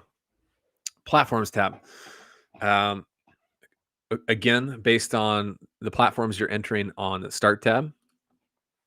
So as you start to make sales and you log sales, it's going to start to trickle in over here on the Platforms tab. And you can see, again, really quickly, it's kind of straightforward what your sales look like on platforms. So you can kind of get an idea month to month how your platforms are comparing to each one. So if you scroll all the way down, it'll tell you on the year which platforms are performing the best. Obviously, eBay is close to 50% according to the sales I've logged. Facebook 4.4, and this will help you evaluate: is it worth spending more time to keep listing on eBay, Facebook? If I'm only making 4% of the sales, that's up to you. You make the decisions based on the data that you're given. I'm not telling you to do anything, but it'll help you make those decisions. Tell you your average sales price per platform, kind of give you an idea. Yeah, so this is pretty straightforward. I won't spend a lot of time here, but that's the platform tab. Stores and categories, very similar. I alluded to this earlier. It's going to track all of these stores that I've made sales at. So I can sort any of these columns based on the data that I want to see. So all of these that are blank, that have zeros and the units sold, means obviously I haven't made a sale yet. So no data is pulling into those fields.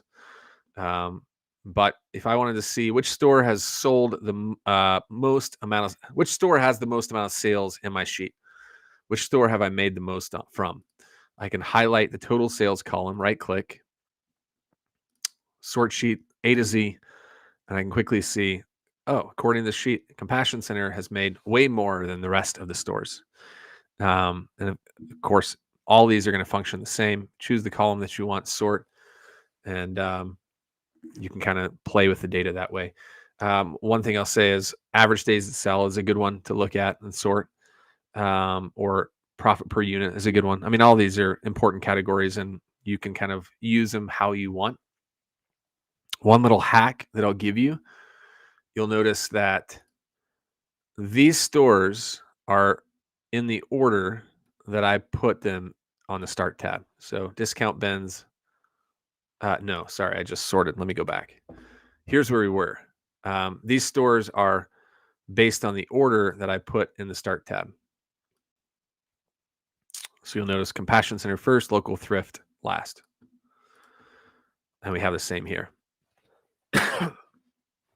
Not to be confusing, but if you want to see on the inventory tab, if you want your store or category to be alphabetized, then all you have to do is alphabetize this column. So choose the stores column, right click, sort A to Z, and now all these will be alphabetized here. So when I go back to inventory, it's going to display here alphabetized. And that way I can quickly go to the store that I need to pick when I'm listing items. And I'm not like sorting through a random list. Same thing with categories. So you can quickly sort any of these columns, but if you want it to be alphabetized, just go back and alphabetize this before you're done. Again, same with categories, operates the same, pulls in the data on your categories. So that's pretty simple. Carol Ann, what's going on? Good to see you. Okay, the bins tab. Let's move on to the bins tab. I alluded to a couple of things of why this is important for me. I use this, and I know a lot of other people do too, for quality control my inventory to make sure that that I don't have items that may not be listed but are in the garage. So I have items stored in my garage. Let's say, so let me just simplify this. You're going to fill in all these left columns, so all of them that are blank, that don't have the numbers. So fill in as many as you have. Use your own coding to put these in here. And then as you list items in your inventory, it's going to automatically add up how many items are in each bin, and it will tell you that number here. I use this to tell me, so let's say when I'm going to the garage, I've got almost 50 bins in the garage, so it's not easy to look through them. It's not like I have 3. So the more bins you have, the harder it is to get control of. So that's where this comes in. So let's say I'm going to grab a bin to start putting inventory in. I want to get the bin that has the least amount of items in it so I can put the most in the bin. So I use this sheet to look and see which bin has the smallest number. So either 0 or a small number, smaller than all the rest. And then I can go pull that bin as opposed to pulling each bin out and finding it that way. And then the next thing I would do is, let's say I pull in A3 from the garage. I bring it in. Whenever I bring it into my office, I then do some like quality control. This is when I kind of do the regular maintenance on my inventory to make sure that everything is where it needs to be. So according to this sheet, I've got 2 items that should be in that bin. 2 items.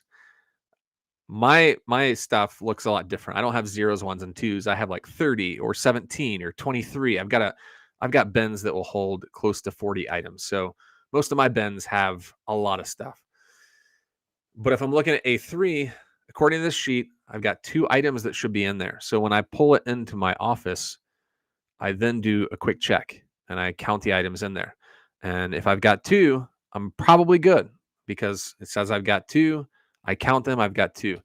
But let's say I've got more or less than that number. The number is different, then something is off. So if I've got 3 items in the bin, but my spreadsheet says I've only got 2, then maybe I've got 1 unaccounted for in my sheet and I need to log that in the sheet.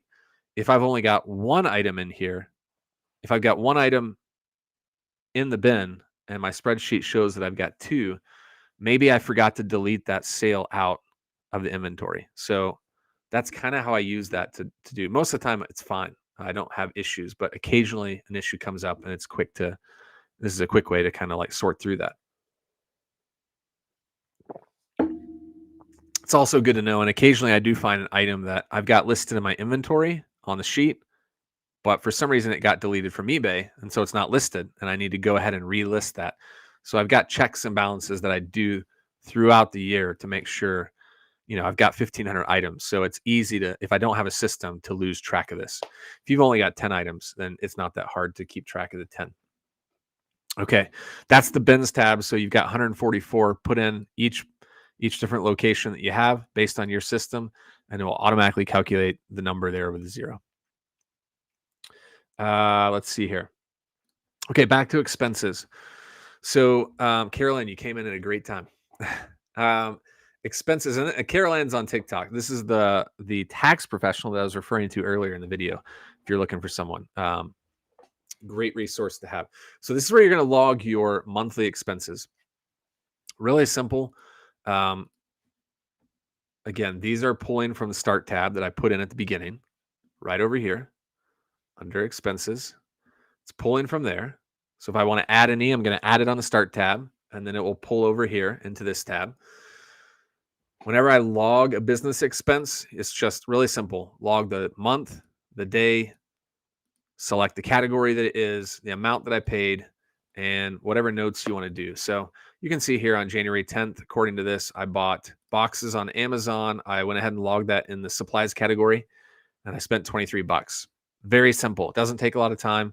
And if you keep up with this throughout the year, when you get to the end of the year, you won't really have a lot to do because you've already kept up with it, as opposed to saving it all for the end of the year. And then you've got to go back and log every single expense that you paid for the business.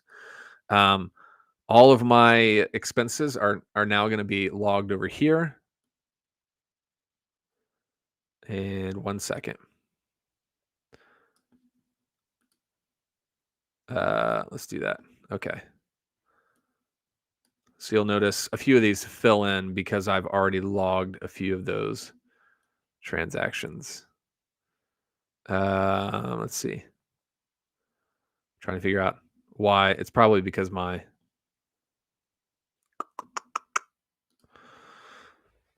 don't worry about that. Something is off on mine, but this will work for you.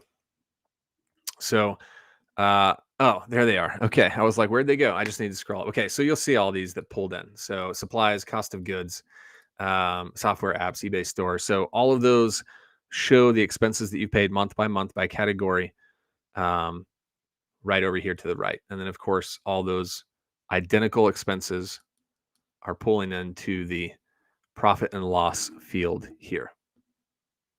So this is identical to what we just looked at on the expense tab, if that makes sense. Okay. One thing I want to point out before I move on, it's very important, tax tip here. If you're going to log, it's very important for you to get credit for the amount that you're spending at the thrift stores, yard sales, flea markets, wherever you're buying your stuff. I use this cost of goods category. Anytime I go to Goodwill or wherever, I come in and I put the full amount that I spent on the receipt here. If I bought 10 items for $100, that whole amount is going here, including tax. If you're paying tax, include the tax.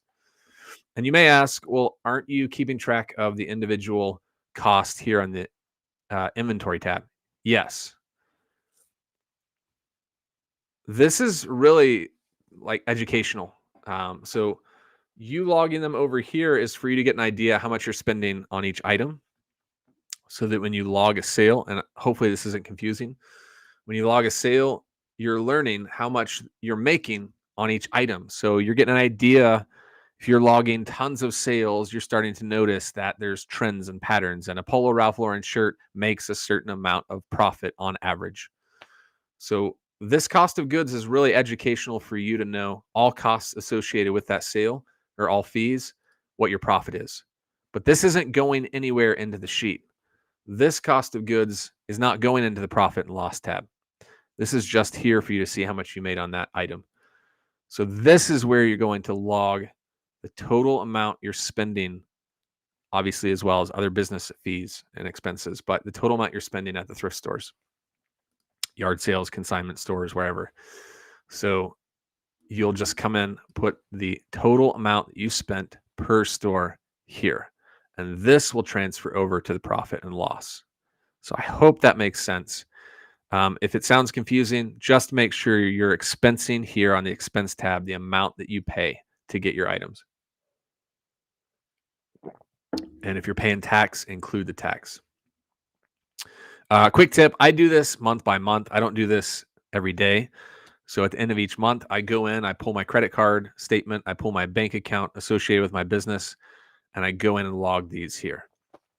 So I quickly, obviously on January 1st, and here in a few days, I'm going to go through and pull December, and I'm going to be logging December expenses on my 2023 sheet, obviously, because it's December, but I'm just going to log all the expenses. So I'll go in, I'll start with December 1st at the very bottom. If I had any expenses there, I would log it. If not, I'll just scroll up until I find the next expense and log that in. Okay.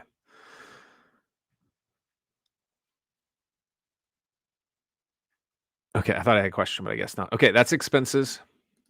Home office, this is new for this year. You're going to quickly put in here um, what a lot of these will be associated with your home, hence home office, but obviously cell phone is one. Um, so the items that you may be spending money on that you can deduct from your, or you may be able to deduct from your on your taxes for your home office. So any utilities for the house, obviously you can see here I've got a handful. These are all going to be bill 1, bill 2, bill 3. So you're going to go in and type in on these column headers here what you're wanting to track. But I've got a few in: electric, gas, trash, water, internet. I don't have solar. I just threw that in as an example. Cell phone, things like that. And then each month you'll put your bill in that you're paying for that. You don't need to know what to do with this. You just need to give this to your tax professional so they know how to give you this credit when they do your taxes at the end of the year. So this is a simple place for you to log things associated with the business that you might not think of, like your cell phone, like your electric. So just put in the full bill. Your tax professional will know how much to give you credit for. And if they have any questions, they'll ask you to help you kind of figure that out. And then down here, you may get credit for maintenance that you do on the house. Like if you replace your roof, you may be able to write a portion off for the business.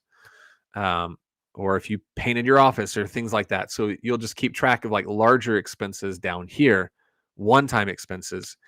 And you've got like 20 to 25 lines. So you probably aren't going to use, but a few of those if you do it all, but it's there for you. So this sheet is pretty much manual. You're going to come in and type in. It's not going to calculate for you. So if you don't put anything here, it's going to be blank. Okay, moving on. Mileage, pretty simple stuff. Any miles you drive for the business, the date that you drove. You don't have to put it in the beginning and ending odometer. You can just put in the total miles if you want and where you drove. But if you get audited, the IRS is going to ask for odometer readings. So you might as well fill it in now. It's going to be a pain to go back. So I just put it in. If you do the date, beginning odometer on your car when you drive that day, and then you get back home and you put in the ending, this will automatically calculate the miles you drove. You don't need to calculate it. It's auto calculated. And then a note of where you went, and you'll get your total miles for the year right here. So with any of these sheets, you'll notice I've given you a certain amount of rows, and this works on any of them, especially for inventory, sales, and a few others. If you need to add more rows at the end, you can just come down here, put in a 5 and add 5 more in there, and then you would just copy this formula down. Pretty simple stuff. Okay, let's move on. Last one, I'll open it up for questions, and then if there's no questions, we'll call it a night. All right. This one I'm really excited about because this is new on this sheet. I alluded to it before. When you get it, this is going to be blank. This is the consignment template. This is where, for those that sell items for other people, you're going to keep track of those sales. So I have a few people that I have agreements with: my neighbor, my dad, my uncle. Occasionally I've got other friends and people who are like, hey, I've got stuff in my garage. Do you want to sell it for me and take a cut? And more than likely, you've got different cuts for each of those people. I may give my dad 30% based on what I'm selling, and I may give my neighbor 50%. Higher end stuff, you may take a lower cut. Lower end stuff, you take a higher cut. You've got your own agreements with different people. So what you'll do with this sheet is you'll see this is 2024 consignment template, and it says blank. You don't want to fill this out, because if you fill this out, you will no longer have a template that's blank. So what you're going to do is, for each person that you have a consignment relationship with, you're going to create a new tab. You're going to highlight this tab, right click, and then choose duplicate. And when I do that, you'll see it made a copy of that. It's going to copy over all the formulas and everything. And then you're going to come in here, double click it, and just rename it to the person that you are working with. So let's say this is going to be my neighbor's consignment tab. And I can even come up here, click into this first box G and type in neighbor if I want, just so I don't get mixed up in case I've got several people. Okay, so this is my neighbor consignment tab. I'm going to put all of his sales in here. And I actually do sell for my neighbor, and I actually do use this. So I'll show you how I do this. In this big white box here under their rate, this is going to be the rate that you're giving them. So whatever you've come up with, if you're giving them 95%, put that in here. If you're giving them 25%, put that in here. Whatever that rate is, put it here. So let's say I've agreed with the neighbor and I've said, hey, I'll sell all this stuff for you. I'll give you 40%. I'm going to keep 60%. I'm going to give you 40. I'm going to put in their rate here, not yours, theirs. I've kind of been repetitive on that, but I just want to make sure. And obviously you can see their rate. So that's pretty simple. Let's move on. So 40% is what I'm giving them. Now, here's the beautiful thing. I've already logged sales. Let's go back to the sales tab. Let's pretend that one of these was an item that I sold for the neighbor. Let's just say that this North Face jacket that we recorded earlier was actually an item the neighbor gave me to sell. I'm going to highlight the row from year. So I'm going to click into year on that row and go all the way over to the last fee. So that would be promoted fee on this one, could be transaction fee. So this would be as far as you would go. Don't copy anything further than this, but I'm going to copy. I'm going to go back to my neighbor's template. I'm going to click on the first line into the year cell, paste it right in. You'll notice that it pastes that data in. So when I scroll over, it's carried over the total amount that I collected, total amount I spent, and given me total fees and profit. Now, these last 4 columns, you don't really need to pay attention to if you don't want to, but this is here in case you do want to see it. So it's going to break down your cut and their cut on an individual item basis. And the reason why I did this is just in case, like maybe, my neighbor doesn't need to see this. I just send him a Venmo every month for how much I owe him. But if he did want to see it, maybe he wants to know, maybe he wants an itemized list of all the items I sold for him that month or for the year, whatever. You could quickly give this to them and it would show them this. So there are 2 ways that I can take a cut. I can take a cut of the sales price. So maybe my agreement is I'm taking 60% of the sales price. I can also take a cut of the profit. My agreement could be I'm taking 60% of profit. So in this example, let's say I'm taking 60% of the profit. Now you figure out what your agreement is, and both of those options are here. But if I'm taking a percent of the profit, it would be this second column. So here's sales price for me. Here's my payout for profit. So based on this sale, 60% of the profit, this 4608 is 2765. Now, again, you don't need to know that because you've already collected the money. It's already in your account. You don't need to know how much do I owe myself because you already have it. The real question is how much do I owe the person that I have the agreement with, my neighbor? And if we're doing a percent of the profit, it's going to now calculate the 40% that I owe them as a part of the profit. So 1843 is 40% of 4608. Again, same thing with sales price. If your agreement is for sales price, then you'll look at this column. If my agreement is I'll give you 40% of sales price, I get 33, they would get 22. So that's how you would kind of read line by line. But again, unless you're just really curious, you can look at that. I've given it to you right over here, month by month. So as you start to log sales, each month it will calculate how much you owe that person. So I don't need to look line by line. I can just look at this number right here. And if it's May 1st and I'm now going to pay out my neighbor for April, I look at this number and go, oh, I owe him $18.43. I can now just Venmo him the $18.43. Again, you can also print this out for them if they want to see that too. Let's just say, so for this consignment, we're going to leave the sale in here because we made the sale, but we're also going to log it in the consignment template. Let's say I sold another item. Let's take this item right here, this first item. And let's say this was another item I sold for the neighbor. Again, copy from year all the way over to transaction fee.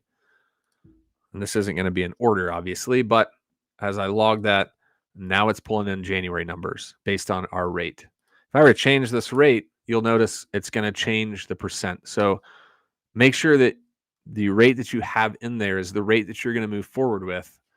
So this is accurate. Okay, any questions on consignment before I move on?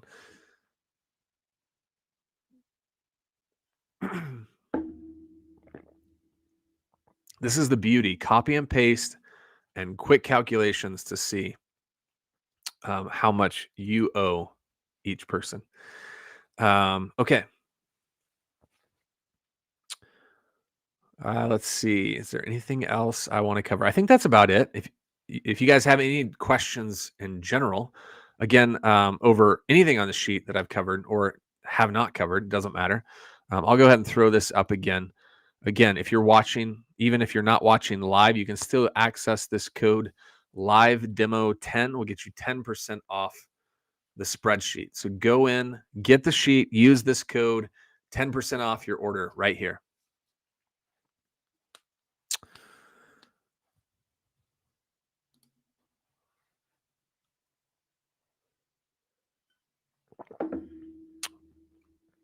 Comment coming in. I think I'm good. I can't wait to dive in next week. Me too. I'm excited as well.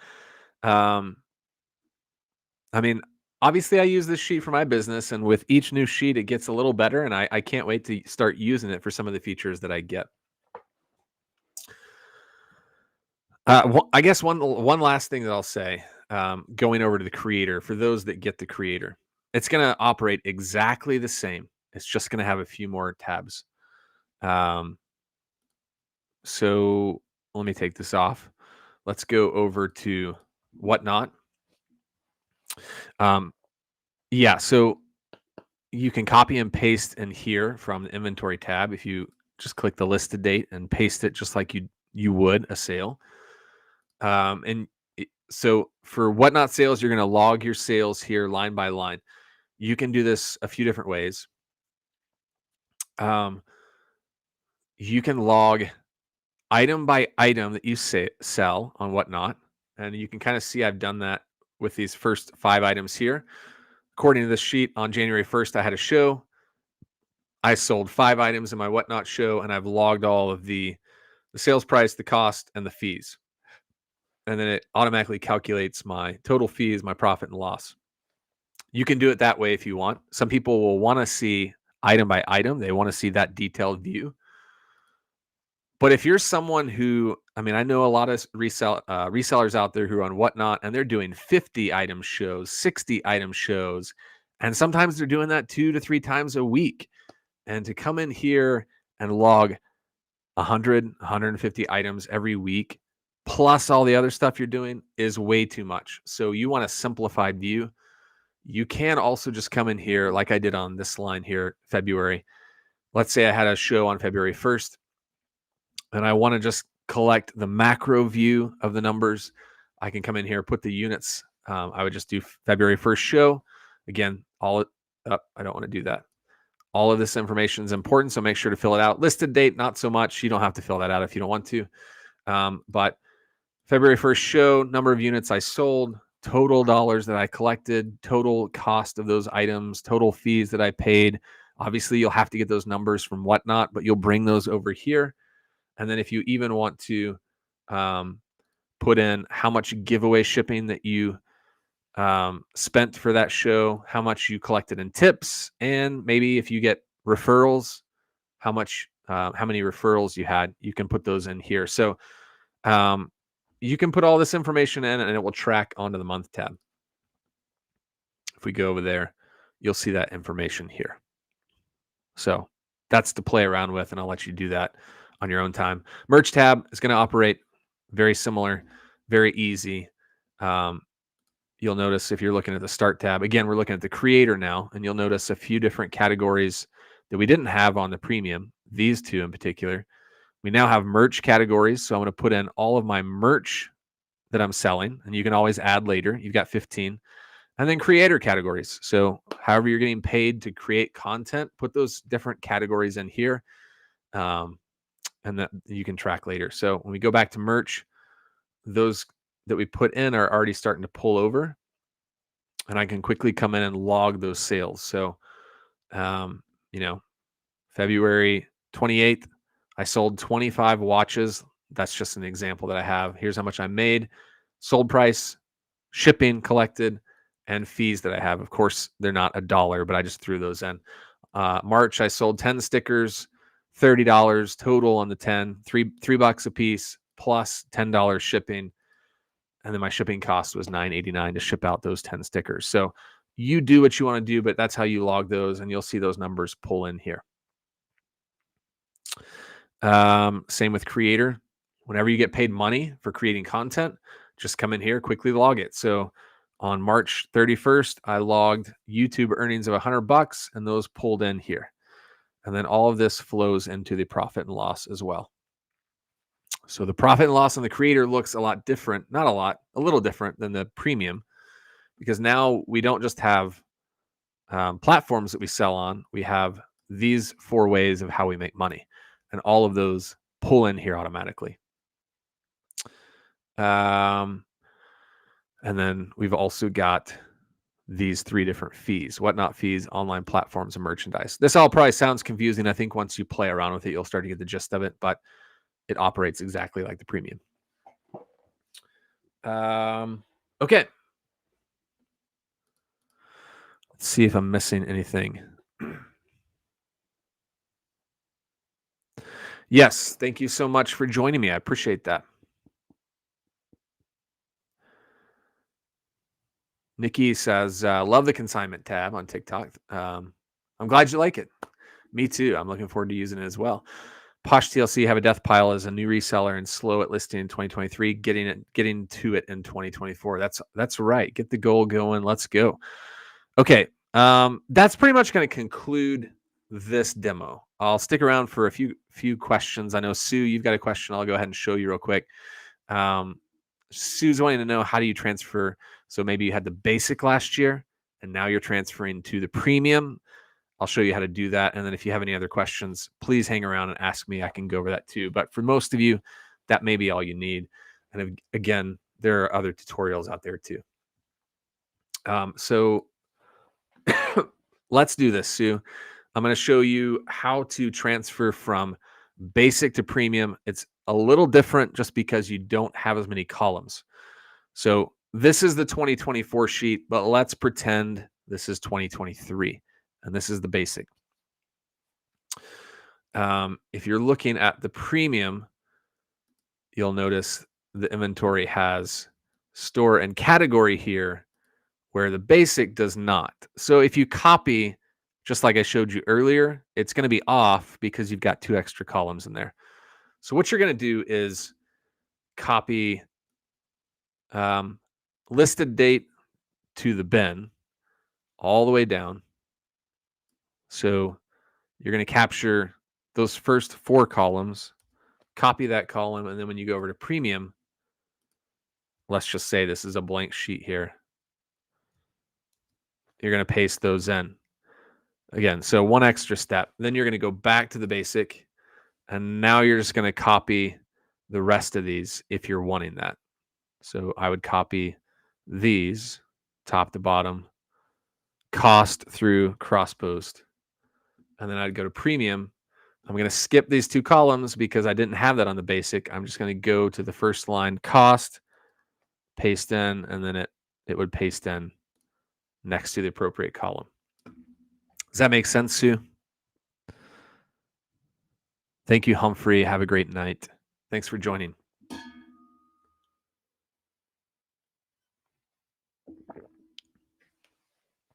So an extra step, pretty simple though, if you're going from basic to premium. And then of course, when you get to the premium, you're going to have all this data that's not filled out because you didn't fill this out originally, store and category. If you want to go back and add that in retroactively, you can by choosing it. That may be a lot of time, and maybe you just skip it and just start tracking that data with new listings. Let's see here. I'm trying to think of, I'll give you a quick little tip on the sales tab. You don't have to type in 2024 and the month every time. So what I do is, let's say I'm in a new month, I'm in April. I type in 2 columns here, 2 rows, 2 columns. So 2024 in April. That sounds confusing, but basically you're telling the let me just show you. That will be a lot easier. So if you don't want to type in 2024 and the month every single transaction, you can quickly just drag them down. If I just select one of these and drag down, you can see it's not going to copy the same one down. So that's why I'm saying you need to copy 2 rows. So I'm going to highlight 2024 in April, and then I'm going to drag down. And now I've got all of these, the year and the month already in. So now I don't have to type that in every single time in that month and for that year. So that's a quick and easy way if you want to go in, and then I'll just start filling out my sales, and this will this will be obviously already populated into the sales tab. And then let's say that my last April sale is here. I then just come down and select May, and then I do the same thing for May. I come down and drag it down a bunch of cells. And then when May finishes, I start with June. So that's a quick way to go ahead and knock out those 2 columns so you don't have to fill them out every single time. Of course, you can always copy any of these. So if I wanted to just copy eBay all the way down, I could too. I could do that. If I'm only selling on eBay and I've got the premium, I can just go ahead and fill out eBay for this column. And then I don't have to fill out eBay every single time. I just highlight, drag down, I'm good to go. I think that's pretty much all that you can do with those. The rest of these are going to be unique to the sale. Sue says I do the same with units. Yep. I guess that's the other one you could do. Drag down units one by one. Of course, you're pasting those in, so you don't have to do that on inventory, but you could do that here on the you don't have to do that on sales. You could do it on inventory. I do the same thing on the inventory tab with stores. So I may be listing items that I got from Compassion Center. So I can copy that and paste it down. And then I can quickly just come in and let's say I just listed all these that I bought at the Compassion Center. I don't have to select Compassion Center for every single one. I can just drag down. So those are just short, quick tips to help you go a little quicker and not have to spend so much time filling out data.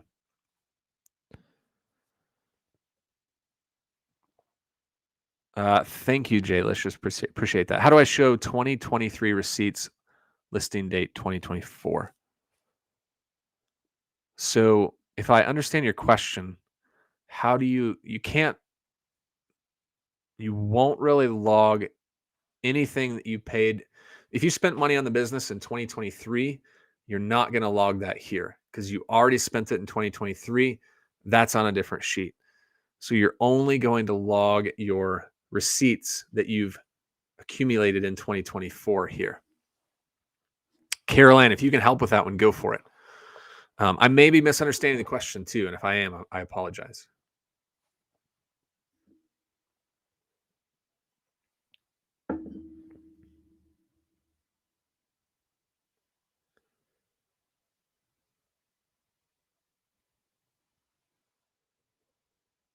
Okay.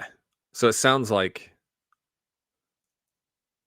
yeah, exactly. So Caroline's answering that, but yes, exactly that. So only expense 2024 on this sheet, 2023 is in the past in 3 days. All right. Guys, this has been a long demo. I appreciate you hanging with me.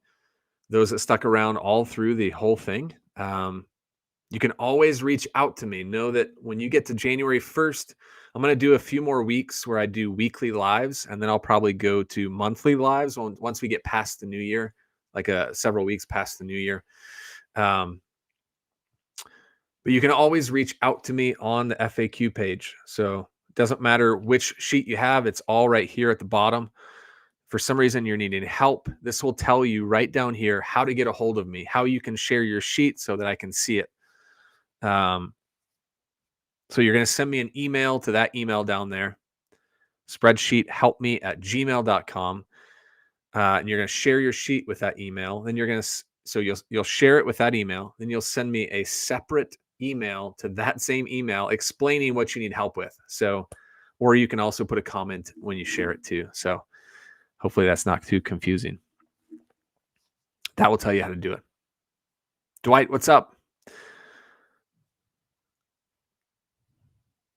No worries, Jaylicious. You're good. I appreciate any and all questions. Thank you for the marvelous confetti. All right, guys, it's a late night here. It is now 10 o'clock. I'm going to go ahead and log off. I'll give you one last tip from a comment here. Control Z can be your best friend, peeps. Yes. Control Z will undo what you just did. If you make a mistake, you fat finger something, you accidentally hit a wrong button, hit Control Z, it will undo that. You can also go up here to the top right here and undo. So if you make a mistake and you quickly realize it, click to undo, and that will be your best friend. All right, or Control Z. Thanks, guys, for watching. I'm going to go ahead and end TikTok and YouTube. Thank you so much. You all have a great night.